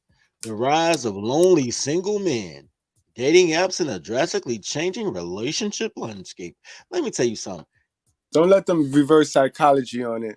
You got to understand, we control commitment. They control access to sex. So because we don't want to fuck with y'all bitches, don't mean you could count it. You could count the rise of single niggas. But niggas ain't fucking with y'all bitches. Niggas is going their own way. If Hold on. niggas is going their own way, then of course the numbers is going to drop. And it's not even that. It's when they talk about dating opportunities drop. I want to say this because I'm 43, right? I'm Gen X, right? I was a kid when AOL came out and your mama was fucking up your internet connection because she wanted to use the phone. You feel what I'm saying? I thought you was a boomer, oh. You a boomer, dog. Shut the fuck up. So I- then, fuck this nigga, man. Nah, you Generation Next. Boo, motherfucker. Anyway, Nah, he Generation Next, bro. nah. So I was there when AOL started, right? When people first started coming in the crib, getting on the internet. When they had dating, they didn't even have dating profiles. It was just a black screen with green letters like a DOS. Yahoo ruled everything. Yahoo Messenger was the shit.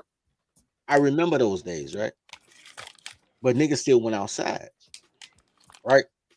So I have seen getting pussy outside to that's when my mans and them was like, yo, bro, you was one of the greats. I'm like, yo, this is grandpa pussy. Because it was new to me, but this is what y'all grew up in. You feel what I'm saying? It right. wasn't even new to me, but we were the bridge, we were the transition between analog to digital. Like we had as a young teen, I had a brick phone. That's analog. Niggas had the chip.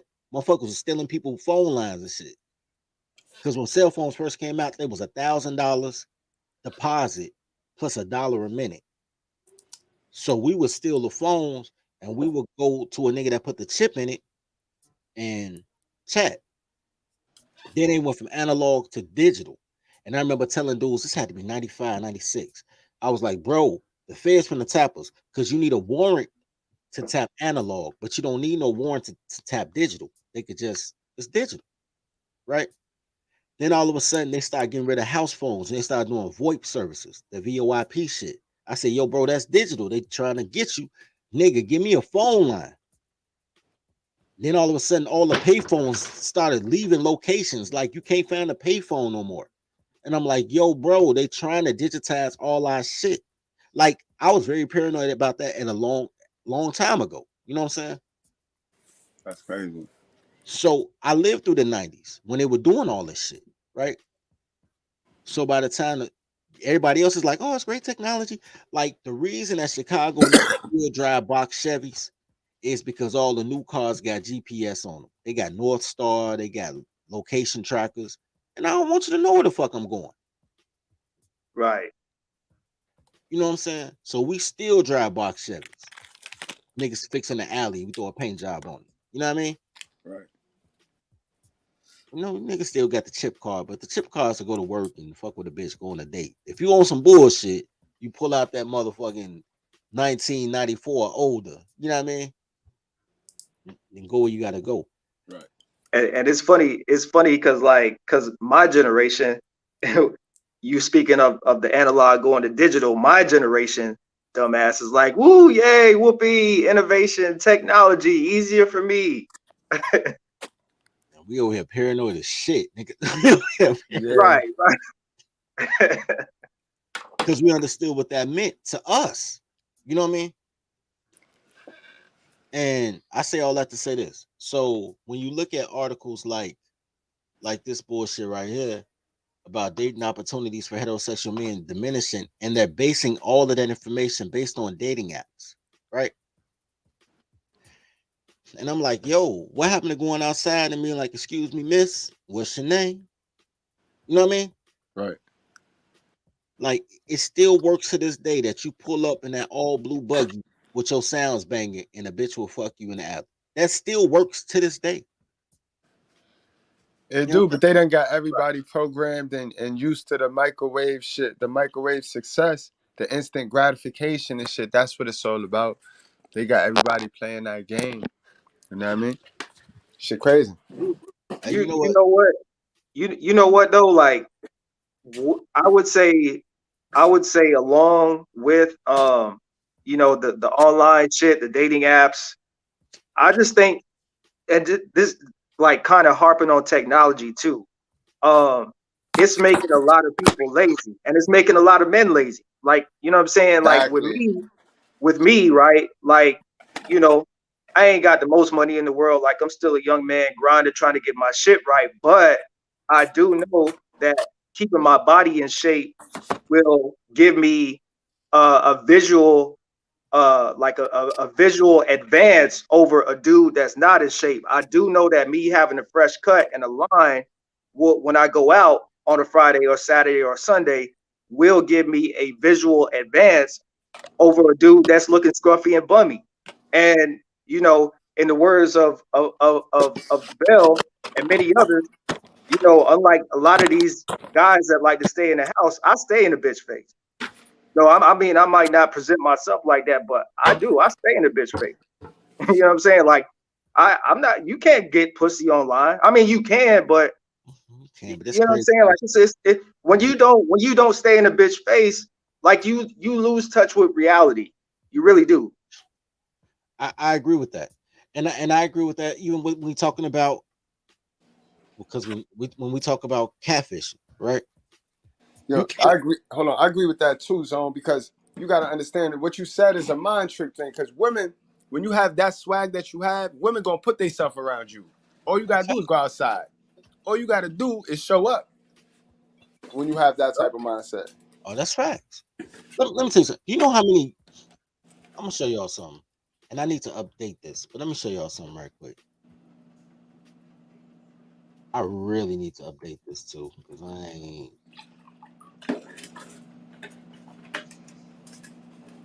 Show y'all something.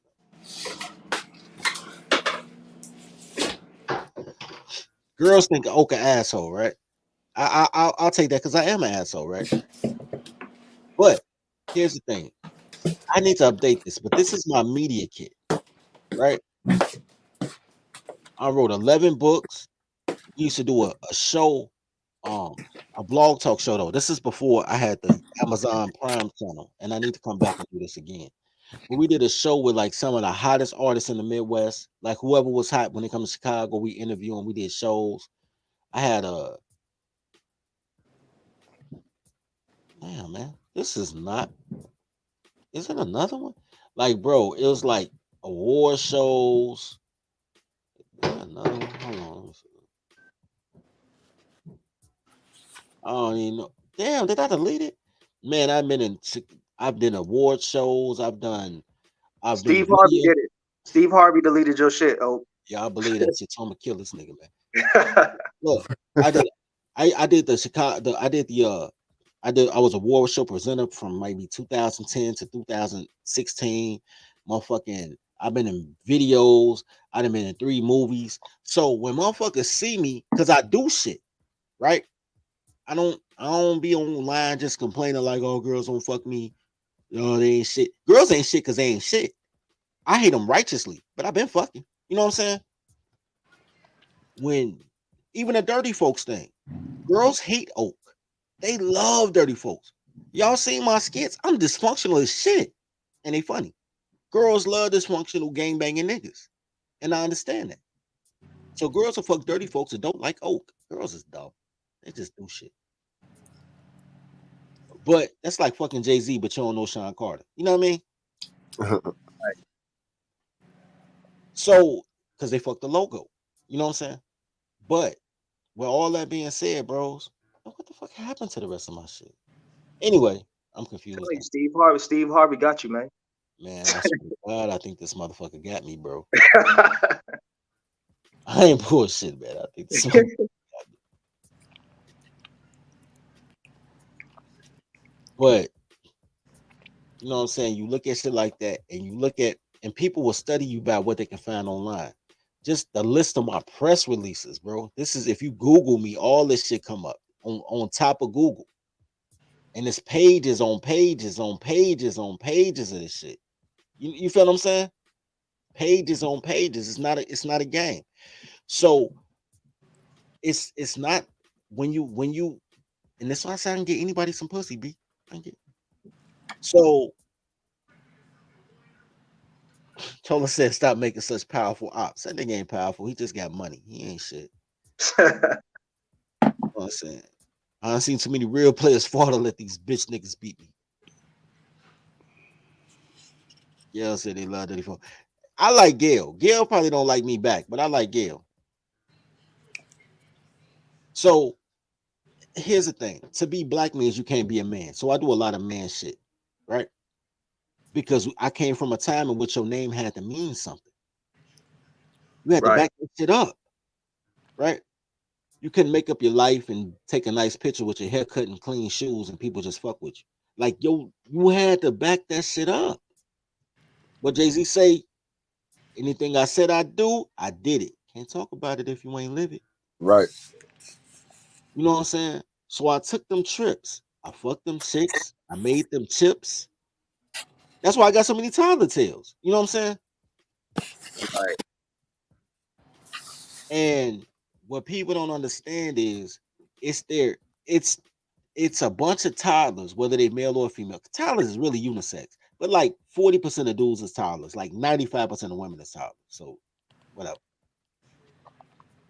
But when toddlers tell you what you can't do and you believe them, you gotta understand that you can't be a warrior that listens to cowards. That's a fact. And guys, yo, I'm a make sure y'all tune into that state of the art new channel that I got, the Daily Good Bread channel, guys. I'm gonna make sure, yo, that I give y'all the information on that channel that y'all need. Yo, remember I told y'all that's the information I studied and I took and paid for, whatever the case, and changed the laws of my mind with. You know what I mean? So I'm gonna give that shit to y'all because it's about procrastination. It's just about yo, you gotta understand how fucked up we are, bro. Our hell of a mother ain't teach us shit, bro. She ain't teach us shit physically, mentally, emotionally, nothing, bro. So You know we what she gotta, did teach you? She taught you to hate men. that's it. And how to block new information and how not to take in new information so you can remain stupid. So Epic. I'm gonna make sure I give y'all the tools and the right videos. Like I said, they're gonna be quick because I know our attention span is worse than a little baby. So I'm gonna make sure they quick, little 2-minute videos, directly zeroed in on what you have to do, bro. Fuck all that. We're gonna shut this down in 9 minutes. We got 9 more minutes in us though. I'm feeling good bread. I'm feeling zone. Pay y'all babysitting fees, you cocksuckers. I hate all y'all except the people that pay their babysitting fees. Like y'all good. Everybody else, fuck y'all. Y'all ain't give a nigga 99 cents or nothing. Y'all give motherfucking Melanie King $100 to say dumb shit like I want to marry you and drink your bath water. Nigga, look. Starve the bitches, feed the guys. When you feed the guys make move. When you feed the bitch, she don't need a man. Y'all niggas got life backwards. Who raised y'all? Okay, right, man. Right. Y'all Right. Sponsoring bitches that don't need a man. Y'all kill me, right? How do y'all break y'all back for a bitch that's telling y'all she don't need a man? Men need to feel the want. We all have a want to be needed. As a man, we all want to feel needed. So the fact that simps be giving the whole bread loaf to these dumb bitches that scream they don't need a man is crazy to me, bro. You know what I mean? That's supposed to be the red flag. As soon as a bitch tell me she don't need a man, then I'm out of there. Like, all right, I'm going to go cheat.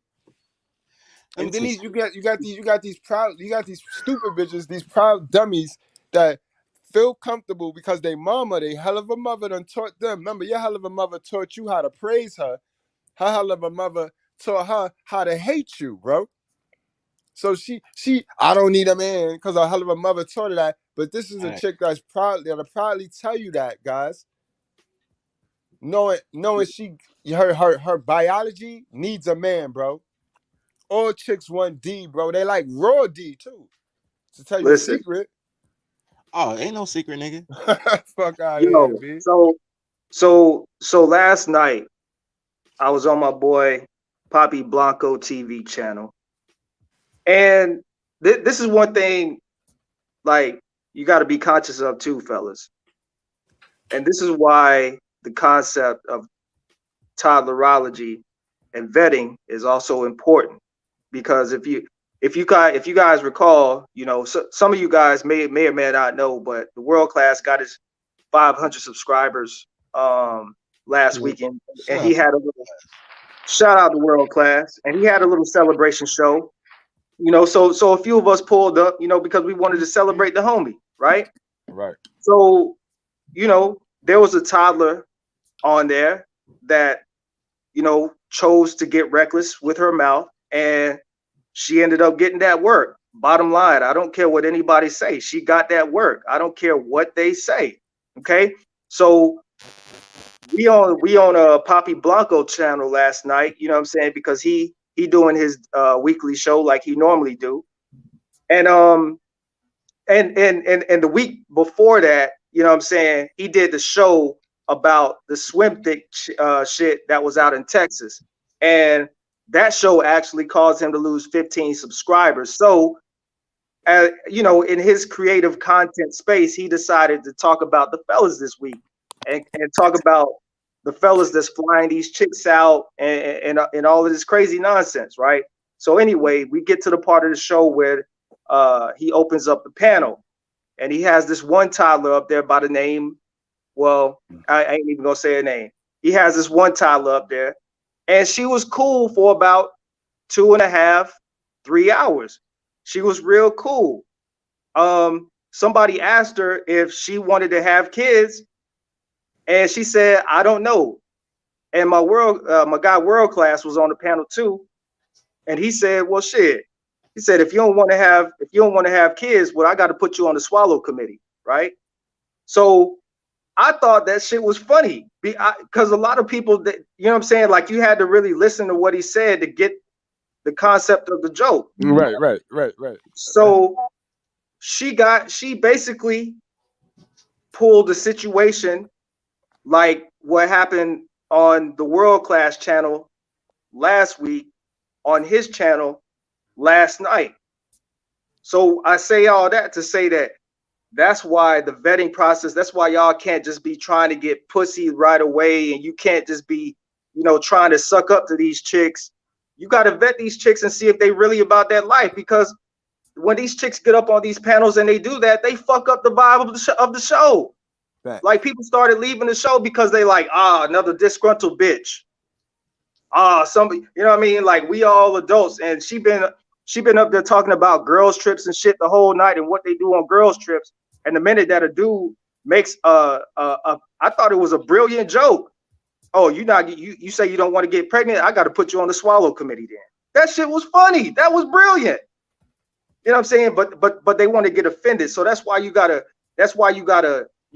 vet so that you can actually make sure the person you dealing with, make sure the chick that you're dealing with is thorough. Otherwise, down the line, she gonna end up fucking up shit. That's a fact, bro. Because they all programmed to be the victim, bro. We got to remember these women to be the victim. They say they want equal opportunity, but they don't. They want equal results. Because when you give them the equal opportunity, they're gonna compete with a man, and that's where they fuck up at. Because you ain't beating no man. I don't give a fuck how masculine you turn yourself into. You compete with a man, you're gonna lose, and losers get the silver medal. You can't want to compete with a man, lose, and still think you deserve a gold medal. Fuck out of here. And that's what they do. Man, losers to get participation trophies. Let me tell you something, man. When you dealing with a man, when men deal with other men, and I'm gonna go back to that World Class show last week. I don't agree with maybe 30% of the stuff that Big Mike says, right? And I could probably say the same, maybe 20-30% of what West Side Coolidge says. I don't agree. I like them as people. I don't agree. Right? Right. As men, we can agree to disagree. He can say, this is why I believe this, and I can say, yo, this is why I don't believe that. But we have enough in common that this thing that we don't agree on, all I want to do is understand your position. Right? I don't have to agree with it to respect it. Right? Mm-hmm. Pack mentality. And men can do that. Men do that all the time. Like I said, Iman Shumpert, that used to play for the Cleveland Cavaliers. He's a Chi-Town dude. He said it. He said, man, I could score 20 points a game on a losing team, or I could score 6 points a game and pass the ball to LeBron and win a chip. Right? Right. Ron Harper did the same thing. Ron Harper was scoring 23 points a game with Cleveland, 22 points a game with the Clippers. And he came to Chicago Bulls on that second three-peat. He was averaging 6.5. But they won 3 chips. Right. It doesn't matter how awesome you are. Everything ain't about you. Right? What's important is that the team get a ring. Right. Everybody else is a fan. A armchair quarterback always know the throw that you should have thrown, the receiver that you missed, but they wasn't in the game. Right.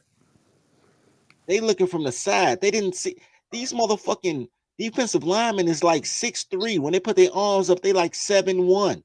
You can't see, and you only got 3 seconds to get rid of this bitch. They wasn't there. Right. You can always tell me what I could have done better later. That's what I watched the film for. Mm-hmm.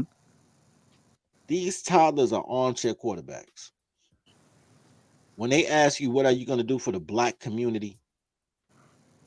I have every right to say that I'm going to enslave the black community because blacks want to be slaves. Women, gays, and felons want to be slaves.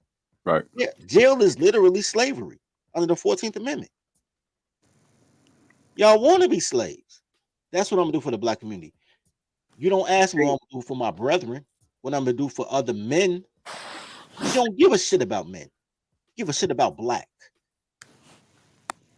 Hey, on that panel too, on that panel, you and thinking, and this is the thing too, you got to be, careful about with these toddlers.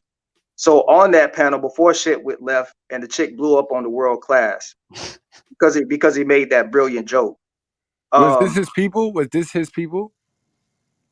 Yeah. Okay. So I hit world class in his DM on IG after that live to talk about the shit. And the world class told me the chick that got an attitude with him and tried to check him on Poppy's channel yesterday was previously on a panel with him talking shit about him to him. And all world class did was made one joke. But what I wanted to bring up was, keep in mind, in this panel yesterday, she was talking about the shit that goes on. She was acknowledging that she knows about the shit that goes on girls' trips when they go to Miami or they go to Jamaica, right? You're acknowledging the fallacy. Right, but then when the nigga say, yeah, but when a nigga say, oh, you not, since you ain't gonna get pregnant, I'm gonna put you on the swallow committee. How are you gonna get mad at that when you just acknowledging what happens on girls' trips? Right. That's an oxymoron. Right. You know what I mean? Like this is why they toddlers. This is why they toddlers. That's why you call them toddlers, because they, you know what I'm saying, they don't make any sense. That's a close toddler. Let me tell you something. I am funny. I missed that one. I missed that one too. I'm funny, and I know I'm funny. People like, you should do stand-up. I'm like, I'm not stand-up comedian funny. I'm conversation funny. I respect the craft. But I know I'm funny, right? I had girls who fake laugh at my jokes just because they want to give me some pussy. And as soon as we have sex, I'm not funny no more. I'm like, shorty, these are the same jokes. Like, I'm not funny. But then when we get around a group of people and I'm doing my, just conversating because I'm just silly. I'm more silly than funny, but I'm just silly. And everybody else laugh and she'll laugh. And she'll be like, you funny around other people, but you're not funny when it's just me and you. I'm like, bitch, these are the same jokes. Dummy. Dummy. Yeah, that's something else there. Like that's I don't know. No, but it's the same thing you're talking about. It's her acknowledging for a long time until 2019. Girls was like, I ain't like that, and I don't know no girls like that. And I was getting canceled because I'm like, bitch, not only are you like that, your cousin a stripper. You know girls like that. Right. I mean, that's right. That go back to the program, and I go back to the catfish. It's a great episode, bro. For years they've been catfishing niggas, and they've grown accustomed to it working. That with this red pill shit going viral, and so many men calling it out, shit, it's just going crazy. You know what I mean? The sisterhood running amok. Here's the thing, but they still catfish, and they changed the fish, right? They went from Mississippi catfish to New York catfish, or whatever, fucking in the pond or whatever, right? This is what they did. I'm gonna camo for this shit. This is what they did. What they did was, women are the ultimate survivors. You got to respect them for that, right? Yeah, they designed like that. Women are the ultimate survivors. So what they do is they see what's working and they run with it. Corrupt had a great line on this song called Tangeray and Hennessy.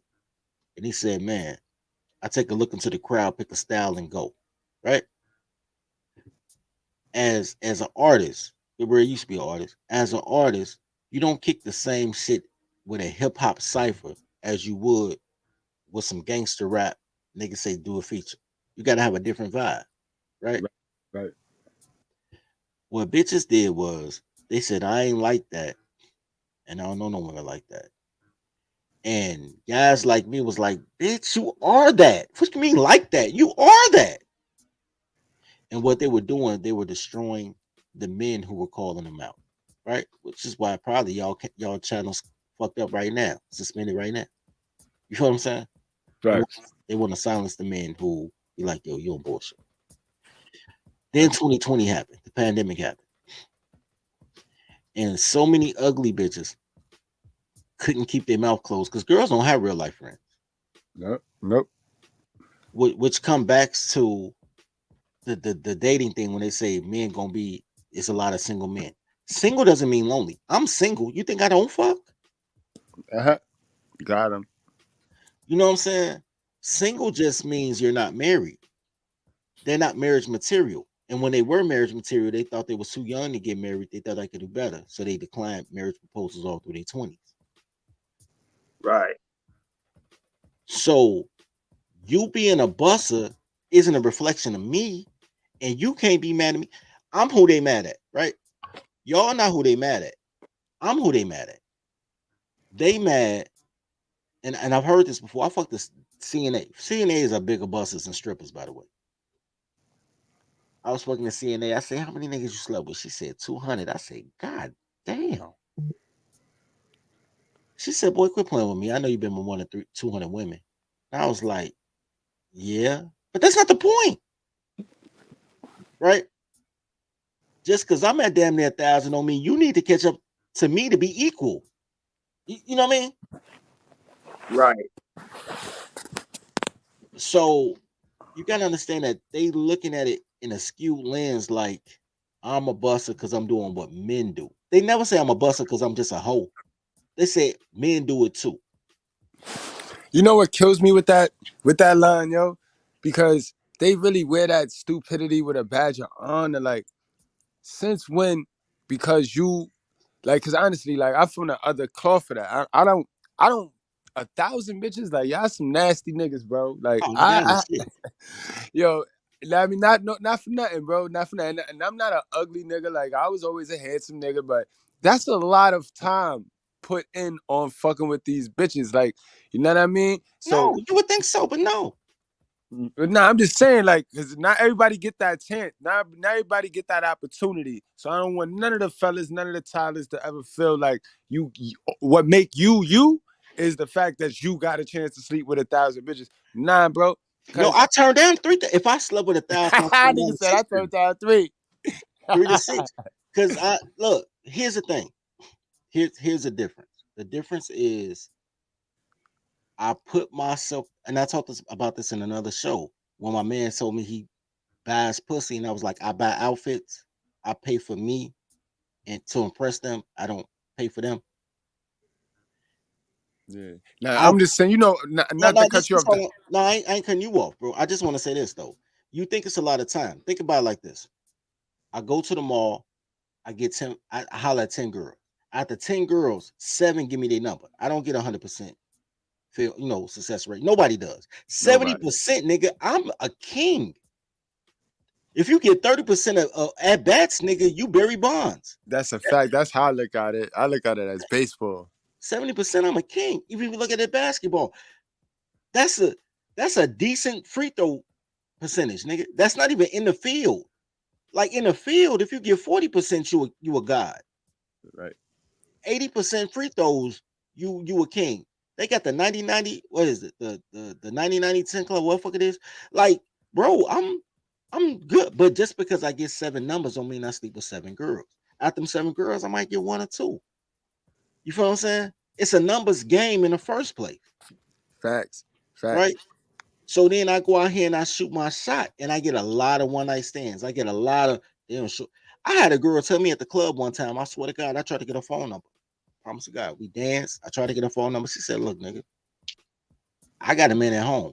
I'm not giving out no numbers. You can fuck me in the club or we cannot do nothing. I was like, well, shorty, go behind the speaker. So you get the freebies, like those gimmies. You know what I'm saying? What you call the basketball bunny shots. Sometimes you get a bunny. You know what I'm saying? But it's a lot of one night, first day shits, second day shits to get to that quota. It's not because you got to think it's about proactivity. You got to be proactive. You got to be proactive. That's why I tell y'all all the time that black men are too reactive. You got to be proactive. Girls' biggest fantasy is to get raped. That's their biggest fantasy. Get choked out, get raped. That's their fantasy. I give girls their fantasy, and I ain't saying I grape them, but I'm just saying I give girls their fantasy. The girls that want to do you, and they got to give you an excuse like, give me a Bacardi Breezer, and they take one sip like, oh, I'm so drunk. Like, sure, that know you ain't drunk on the Bacardi Breezer, but come on, let's go. You know what I'm saying? Facts. They put themselves in a position to be, to be put on a notch on your belt because they believe Plausible deniability. Exactly. And they believe that they should have access to what they feel is the best man they can get in their social, their social level. So I'm that nigga, right? GD pussy. You know what I'm saying? I want to fuck you to be a GD sister. Like, it's a lot of bunnies, bro. It's a lot of bunnies because I put myself in a position to be the guy that girls want to get bunnies to. You feel what I'm saying? Mm-hmm. So it's not that I'm looking for relationships a lot. You know what I mean? I'm not trying to vet girls for relationships. I just be like, yo, what's good? They be like, this pussy. I'm like, oh, let me get some. You know what I'm saying? Because here's what girls don't like. Girls don't like guys that like them. Because girls are dumb. That's true. That's And girls 100% don't like true. guys that everybody like. Girls don't like guys that everybody like because then she gonna try to mess with you because she wanna know why nobody paid attention to her and is paying attention to you. You know what I mean? So it's a love hate thing with these bitches, guys. That's hate. Girls don't like their girls to be happy. That's a fact. You fuck her buddy. And her buddy tell her like, yo, he a good dude. He got good dick. He took me out to get pizza puff. She gonna come to you like, yo, I heard about that dick and that pizza puff. Yo, give me a pizza puff so I can give you some pussy. Like, it's a lot of bunnies because girls live off hate. And I hate you and you hate you, so our energy match. Yep. That's it. I That's it. love the guys, pause. But I love the guys because I understand you. Right? I understand your struggle. I understand your hustle. I understand what's missing in your operation. Right? Because my job as a kid was to be a middleman to make sure man A never met man C. So I had to know about everybody business to know who to refer you to. Right? That's my gift. So I know what's wrong with y'all situation. So when I say tribe up, I'm telling guys, whatever the fuck you bring to the table is enough. Women are telling you, you got to be everything. You got to be Superman. You got to be fast, strong, smart, rich. You got to be everything. I'm telling you, you could be you, and under this logo, you enough. Facts, bro. Cause what make us all equal is cause we all different. We all unique, bro. We all unique, bro. Word. That's what make us equal, bro. Except Zone. Zone ain't shit. Zone ain't even pay them babysitting fees. Fuck You Zone. said Black Lives Matter, but zones don't Nah, count. I'm gonna get you. I'm gonna hit you. I'm gonna hit you after the live. I'm gonna hit you after the live, man. Zone come here talking about passport shit. He ain't got no passport. And I appreciate you for that, Zone. I That appreciate nigga Zone is in the desert. My nigga is in the desert, but he's in hell on earth, yo. The hottest place in the fucking world, bro. Hell yeah. people, and I said the story a lot of times, and we're gonna shut this down. But I say the story a lot of times, and I'm gonna say it again. When I created this course, off the book, How to Screw on 72. But I created the book as advice for my little cousin because he was wondering how I was fucking bitches like in 30 minutes. And I just wanted him to catch up. Like, yo, cuz you ain't gotta be impressed by me, dog. I do the same shit every rip. Cause all girls the same. Every girl be like, I ain't like that bitch. Yes, you are exactly like that Tyler over there. You know Right. what I'm saying? You're You have worse. exact same motherfucker with different hairstyle. Right. And you worse because you're gonna deny it. You're gonna sit here denying that I know you know. Exactly. So when I created the course, I created because I wanted guys to score. Cause y'all ain't gonna fuck the same girls I fuck. And if y'all do, see for the streets then. Like, it don't make me no difference. You know what I'm saying? Your success don't mean that I'm less of a man. I'm comfortable with me. I want you to win. You know what I'm saying? My thing was what I always wanted from my 20s. And now I'm in my 40s. I'm closer to 50 than I am to 21 at this point in my life.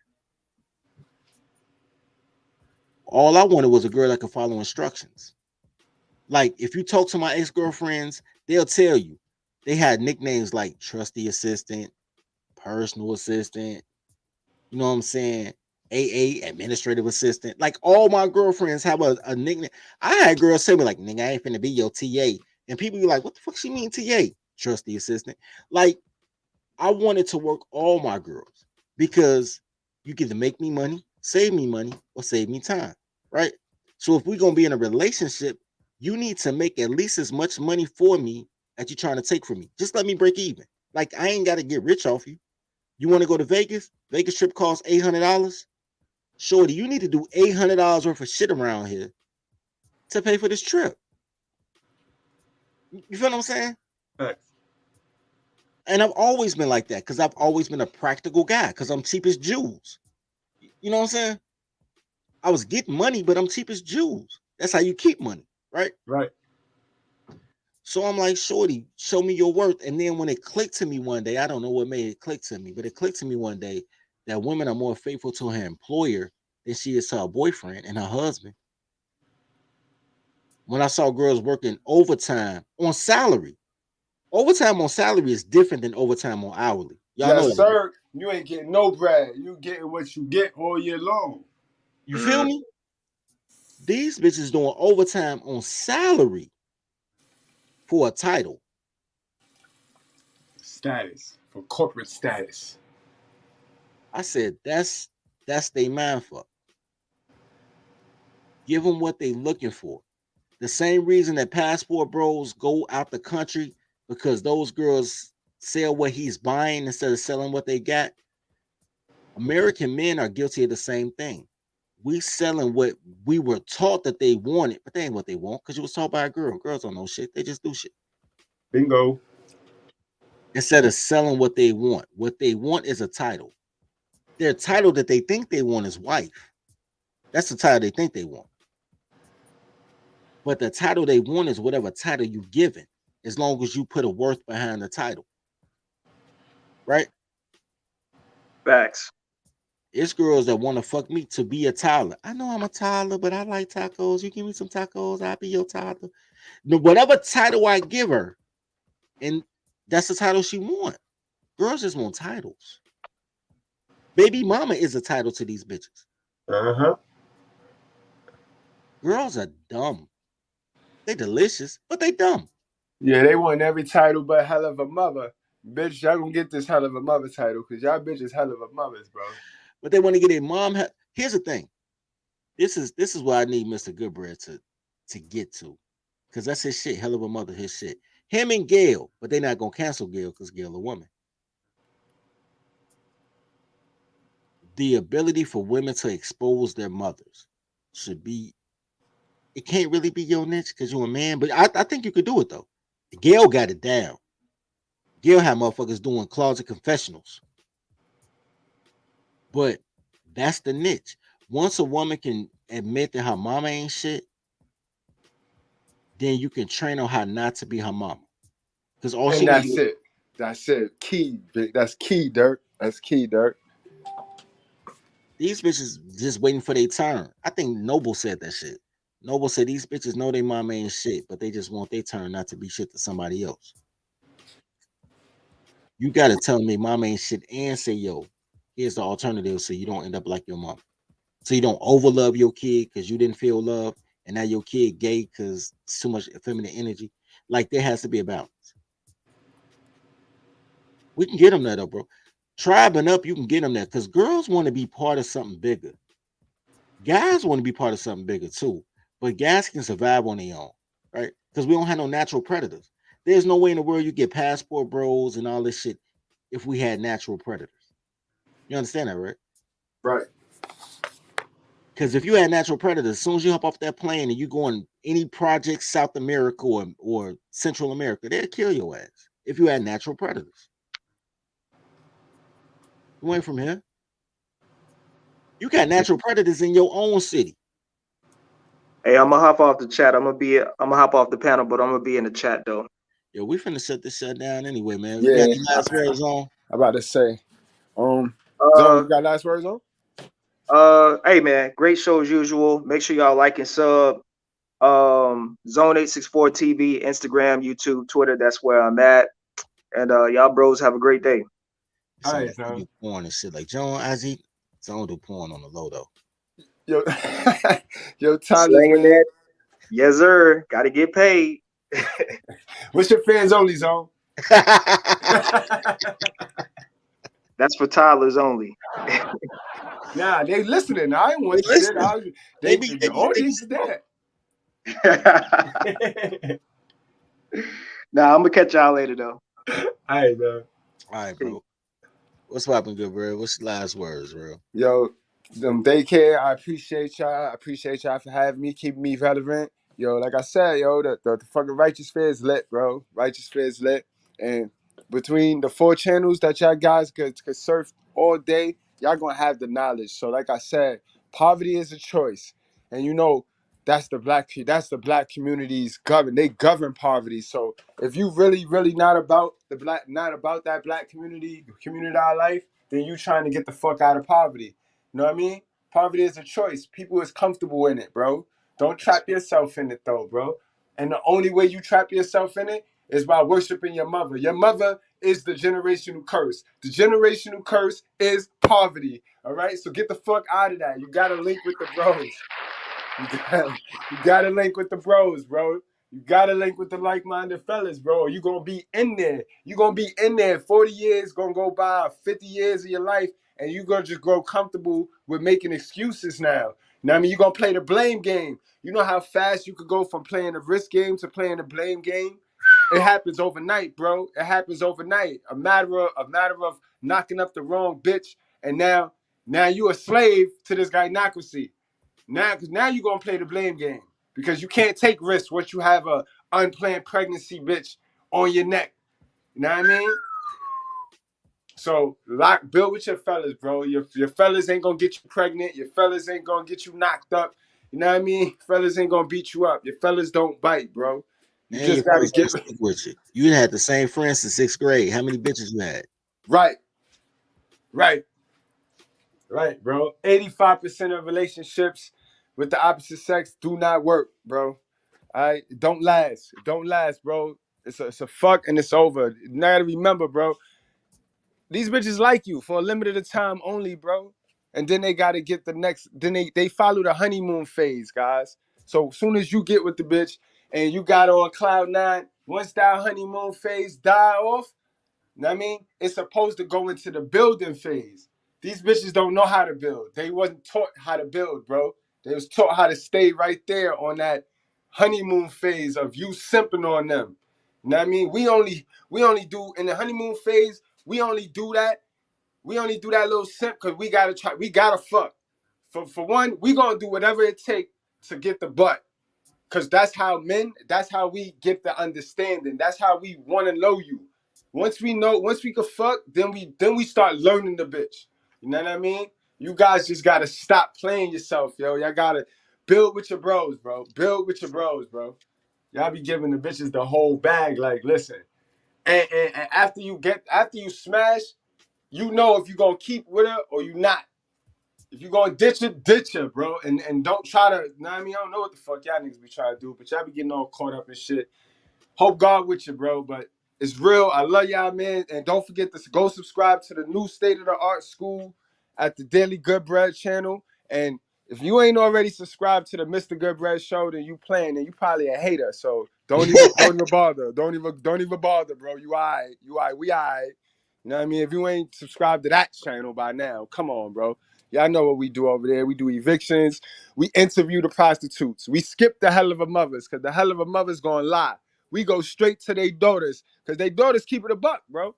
Prostitutes and hoes keep it a buck. They keep it realer than their moms, bro. Hey, before you go, I wanna piggyback on two things you said, right? Two things. You said two things that was powerful, but I want y'all to understand this is why y'all need that tolerology in your life. But you said two things is powerful. Number one, you said the honeymoon phase was to get sex, and then after sex, you get to understand a girl. I want to co-sign that, sir. But I also want to say that's why I fuck bitches the first day, because I tell them that. I actually tell them that, like, look, shorty, ain't shit you saying with clothes on gonna really matter to me. Right. We need to fuck so I can understand what you're talking about. Because I don't want the personal, the public persona you need to come through, suck a dick real quick, and then we can have a conversation. Like this, so I don't really go through the romance phase. I guess I don't have a romance phase. My romance phase is later, like after. No, you don't allow her to manipulate the situation. Cause remember, women, they gotta connect with us all emotionally. Like it ain't until after she let us smash that she'll start treating us like a piece of shit too. Get peep game now. A bitch will be a whole different bitch until she get that butt up. Right? It's the same thing. Bitch And ain't men asking too, all of though. them. Men act like they chivalrous, that they like to pay for dinner. Facts. I cut out that gray area, as you would say. I cut out all that gray area. Like, look, shorty, it's 6:00. If we ain't fucking by 7:15, bro, like I ain't really. And girls will do it because I have something to offer. I have merit. Men are judged on merit. Women are judged on beauty. I have merit. So as a man of merit, they like, I want to get to know this dude. So I'm gonna give him this pussy to see what happens. And then I evaluate him after that. That's how I get the numbers I get. It's not because I'm romancing and spending 3 months dating 6 women. I don't date. I fuck and then I feed you. Like, and the feeding came later because my homegirl told me, like, yo, you been fucking a lot of bitches. You don't feed them. You got to give them a hot sandwich. So then I started giving pizza puffs. Now I'm at tacos. One day I'm going to find a girl good enough to share some of this jerk chicken. But yeah, you got to feed them after you fuck them. But don't feed them before you fuck them because food is love. If you don't love this bitch, don't feed this bitch. Food is love. So the second thing I want to say that you said was, damn, you had just said that was the last thing you said. What you say? You said some good shit. Damn. Oh, the prostitute shit.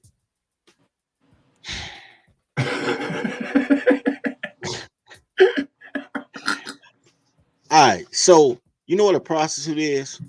When cause on the Good Bread show, what he does is he interviews young prostitutes like 18, 19 years old. You know what a young prostitute is? A secretary intern that never found an internship. That's all she is. When y'all guys are talking passport bros, who y'all going to fuck with? 16, 17-year-old girls in another Great country. point. Great fucking point, Dirty. I see where you going. Why the fuck are y'all going all the way over there for that bullshit? It's bullshit in every foster care home in America. Great point. Great point. There's so many girls that are willing to be secretaries because their alternative is the streets. These chicks come online and say men ain't shit. In the real world, they know they got hell of a mothers. In the real world, they know don't nobody give a fuck about them. In the real world, they know that these women alienate them from anybody who would ever love them. They dad's whole family. Even if they daddy ain't shit, you think his mama, the paternal grandma, wouldn't cuff her? These toddlers create terrorists that you have to date to the point that you're ready to go overseas. And once again, I'm not against I got a passport. I'm not against passports. But what I'm saying is if you don't vet and if you can't see the quality and shit that you don't think is quality, y'all will never win. Y'all want a woman that can see your potential or see your growth and cuff you. She looking for a millionaire.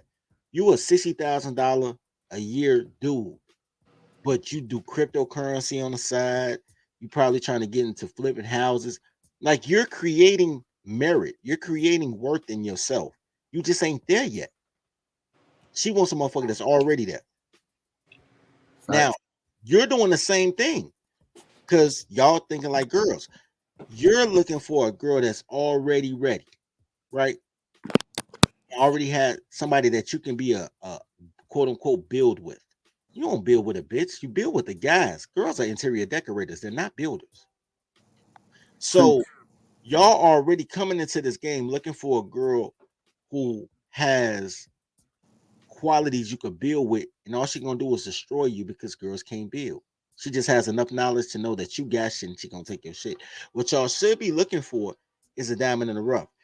I used to go to the projects when I was a kid. I had a play sister that stayed in the projects. And she would hook me up with her friends, and her friends stayed in the projects. But they was cute, but they was bum bitches. And I never forget this shit. She had 3 friends like this. 3 friends like this. She used to let me fuck in her crib because she had a baby and she got her own little Section 8 shit. And she had 3 buddies like this that I sent her to the store, and she know what it is. Because everybody who know me know what it is. My niggas and my homegirls. You know what I'm saying? I'd be like, man, shorty, you hungry as shit. Like, why don't you go to the store, get us something to eat? She'll leave her own home and leave me and her buddy in her home because she know how I get down. And I'd be like, shorty, I tell buddy, like, shorty, go hop in the shower. Bitch be a bum, B. That bitch come out the shower, nigga, fine as fuck. She just dirty with bummy ass clothes because nobody love her. When she take them fucking overalls and that big ass t-shirt off, and I'm like, God damn. Diamond in the rough. Had I taken tolerology, had I known then what I know now, I'd have cuffed them bitches. And they all knew each other and they was all with it. I would have cuffed them. Had 3 wives that did whatever because I'm the better alternative to what they had. You feel what I'm saying? That's a fact, yo. I love that shit though. I love your whole program, man. The training of the toddlers, cause it's true, y'all. That's all we saying, man. Y'all be wanting the 10s, y'all be wanting these so-called bad bitches, these Instagram models. Those bitches, all they need you to do is sponsor. They don't want you to mold. They don't need a mold. They molded themselves. So now they want you to sponsor the product, bro. When we trying to teach you is how to pick a 6. You know what I mean? Because we ain't trying to entertain ugly now. But there's some beautiful 6s that don't know they 10s. They just need your There you spill. go. There you They go. just need your little spaz on it. Because you know how you want your bitch to look. A bitch don't even know how they supposed to look nowadays, bro. But you know how you got a picture in your head how you want your bitch to look. Mold your bitch, bro. Mold your bitch. Just like you have your video game, you got your Madden player, you got your creative player. You know what I mean? And you build that creative player. And you send it around the field. That's how you treat the Tyler, bro. She, in return, will appreciate that. Because remember, you not pouring into a bitch that thinks she a 10 already. I said pick a 6, motherfucker. You know what I mean? You could pick a 10 that don't know she a 10. It's a lot of dirty 10s out here who think she a 4. Yeah, but then I get what you're saying, but let's not complicate them. Yeah, Dirty. we ain't gonna complicate Let's not complicate them. All I'm saying, Y'all know get what you a I soap mean. and water Yeah, bitch. right. The bitches, them porno bitches, them Instagram model bitches that What is you, shorty? I'm a 10. Stay away from them bitches, Them bro. Instagram bitches is homeless. You know how many fine ass Instagram bitches I know that live on their mama couch? It's a Like fact. they broke. How many times y'all seen a picture of a girl trying to stunt and you look in the back and she's sleeping on a fucking air mattress the size of a fucking piece of bread and her career fucked up. She don't have no home cleaning skills. Y'all are still fucker because y'all ain't shit. I ain't shit. I fuck her. But what I'm saying, and I know the pussy stinks, so she ain't gonna get no oral. But because her crib dirty, so you know her pussy dirty. But girls do this all the time. These bitches do not know how to take care of themselves. They need a man to coach them. Y'all could get if y'all train y'all toddler. Right. Yo, if you put that motivation in a 6, bring her look to a 10, and then all you doing now is feeding her self-esteem. You see, but y'all niggas so programmed with this high value man shit, and y'all so addicted to wanting bitches to take care of y'all because of the hell of a mother programming. Y'all looking at me like, oh, that's simping. That's And not not only simping, that, bro. That's you called catch a investing. you catch a 9 who think she look like a 6, but you put some soap and water on her and she turned to a 9. Throw a little $11 rainbow dress on her, she turned to a 9. Mm-hmm. If you get you a 6 and you don't put your feelings in it, because girls don't give a fuck about your feelings. They Nope. already got feelings. Uh-huh. You could recruit 6s all day and she'll train your other 6s and That's become a fact, bro. your head secretary. They'll pull a 10 for you. How about that? They'll pull one of them Instagram bitches for you. That chick. You put Yeah, the pour in her, she will go and pull one of them Instagram bitches. I'm only telling y'all shit that I bro. know, bro, because I know it, bro. Bro, I had a 6. This is a true story. I had a 6, but she was cool. She was cool as shit, right? She did not see me as boyfriend material. I'm the dude she was fucking while she was talking to the dude she thought was husband material. You know how that shit go. Uh-huh. Girls don't have no discernment. But she, with the guy she liked, she's conservative, sex. She making him wait 90 days, some goofy shit, going on dates. With me, it's just oral anal. Oral anal, spit or swallow, right? I'm fucking this bitch in the vegetable crisper, the refrigerator. I'm doing all type of shit, right? Girl, let me tell you something. When girls like girls, girls only like fine girls. Girls wouldn't fuck they self. Girls will fuck a bitch better than them. When girls go out to the club, they want a girl uglier than her to make herself look better. But when girls get naked, that's why you can't trust girls with clothes on. When girls get naked, they want a girl that look better than her naked. I used to hang out with girls, and this happened to me several times, bro. Every time I'm hanging out with a girl that's a 6 or a 7, she pull up with a 9 or a 10. Like, girl, you gotta fuck my man. Like, yo, he's cool as shit. And, And and, we'll have and threesomes. dirty. That's a fact because it's a fact in the community, in the black community, there's always one girl out of the whole group that only got 10%. She got statistically, guys, she got 10% more wealth than the rest of the goofies, but everybody look up to her because she got 10% of the wealth, and that's who's running them up. That lady right there is the one who's running them up in the black community. Everybody else is herding, following her herd, and it's sad.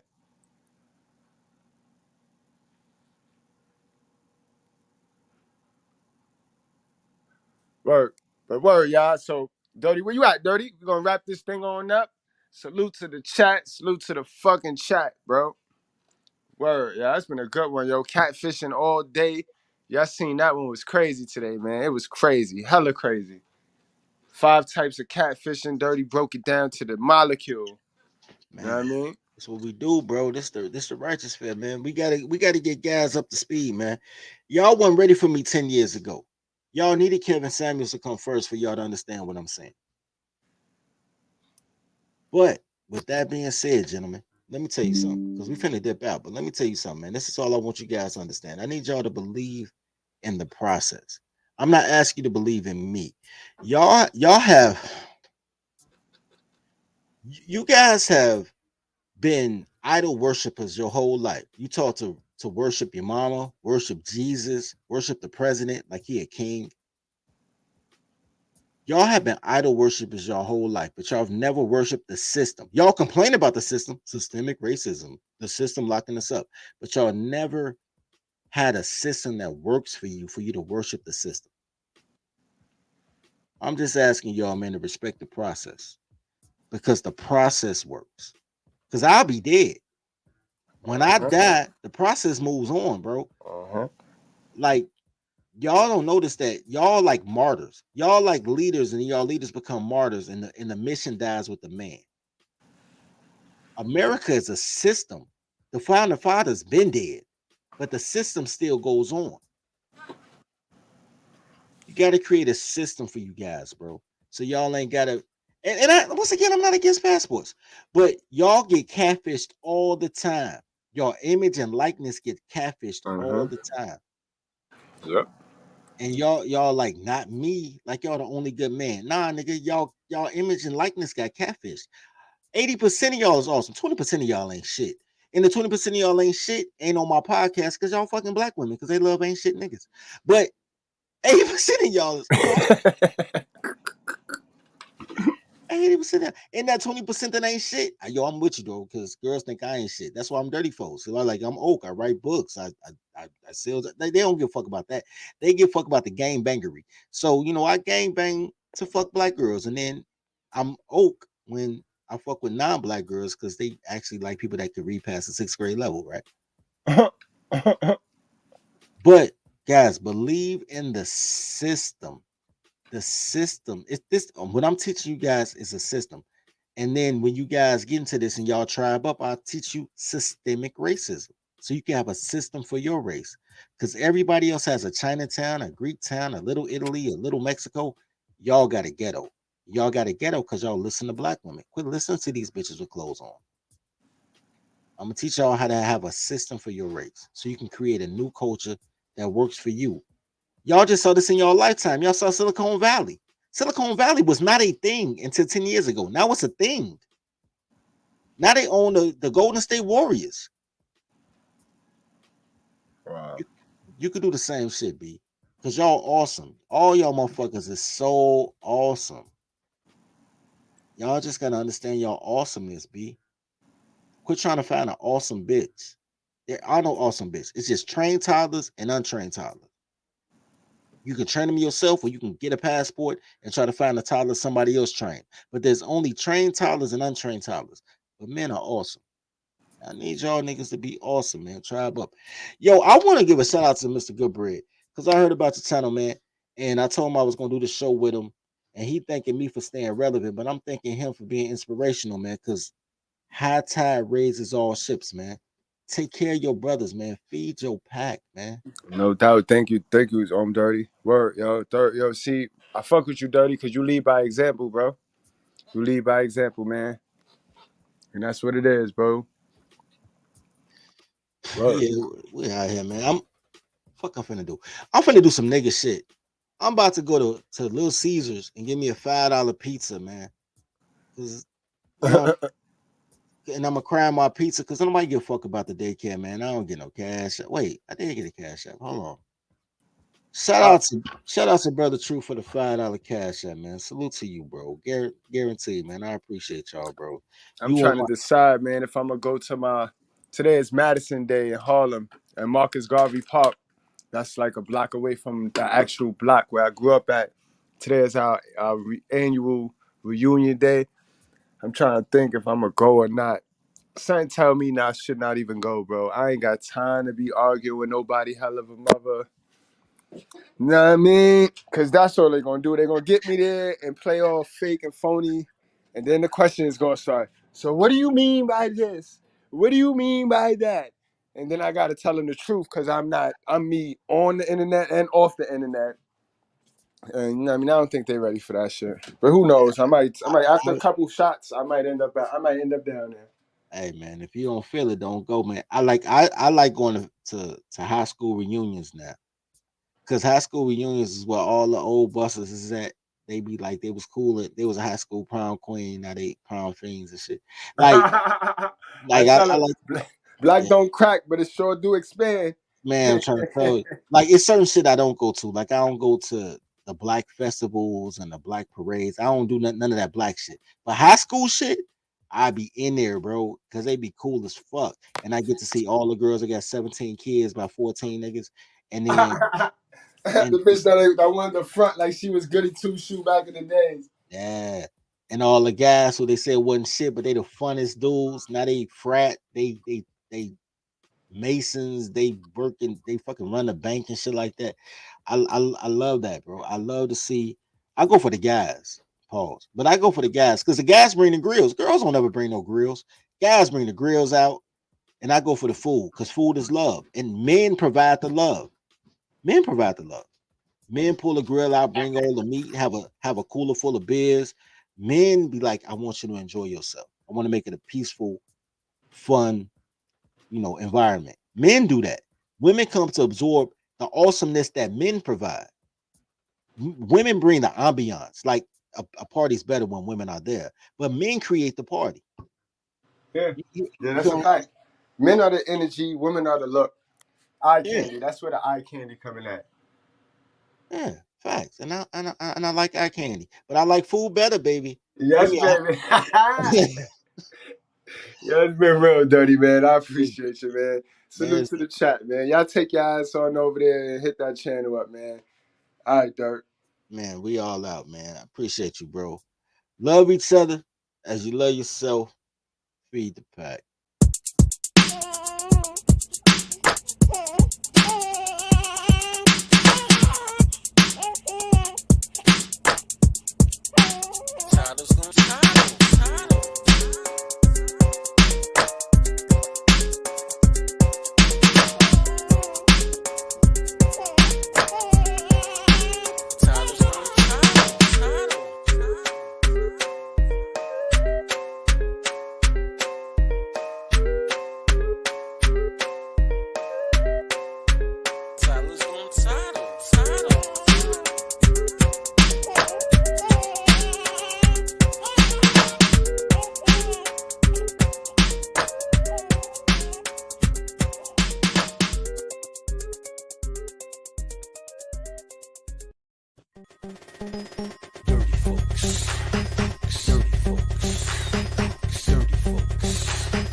Cities with dyke mayors, they spray the pipes major. Don't play with your life, player, or shake the dice, player. But if you got a quota, then stay away from toddlers. These bitches are fight promoters. Welcome to the daycare. Welcome to the daycare. Welcome to the daycare. Welcome to the daycare. Train your toddler, please train your toddler. Whippings, timeouts, take her allowance. Cause also she will destroy your life if you allow it. Fucking, I'm tired of rapping. Yo, low, bring in the choir. Welcome to the daycare. Welcome to the daycare. Welcome to the daycare. Welcome to the daycare.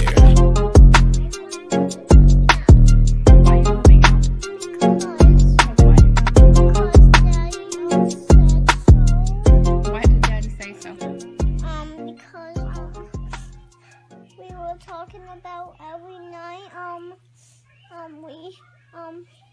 I wanted some boyfriend, so I'm moving out. Because Daddy told you can't have a boyfriend in his house? So you're moving out? Yes.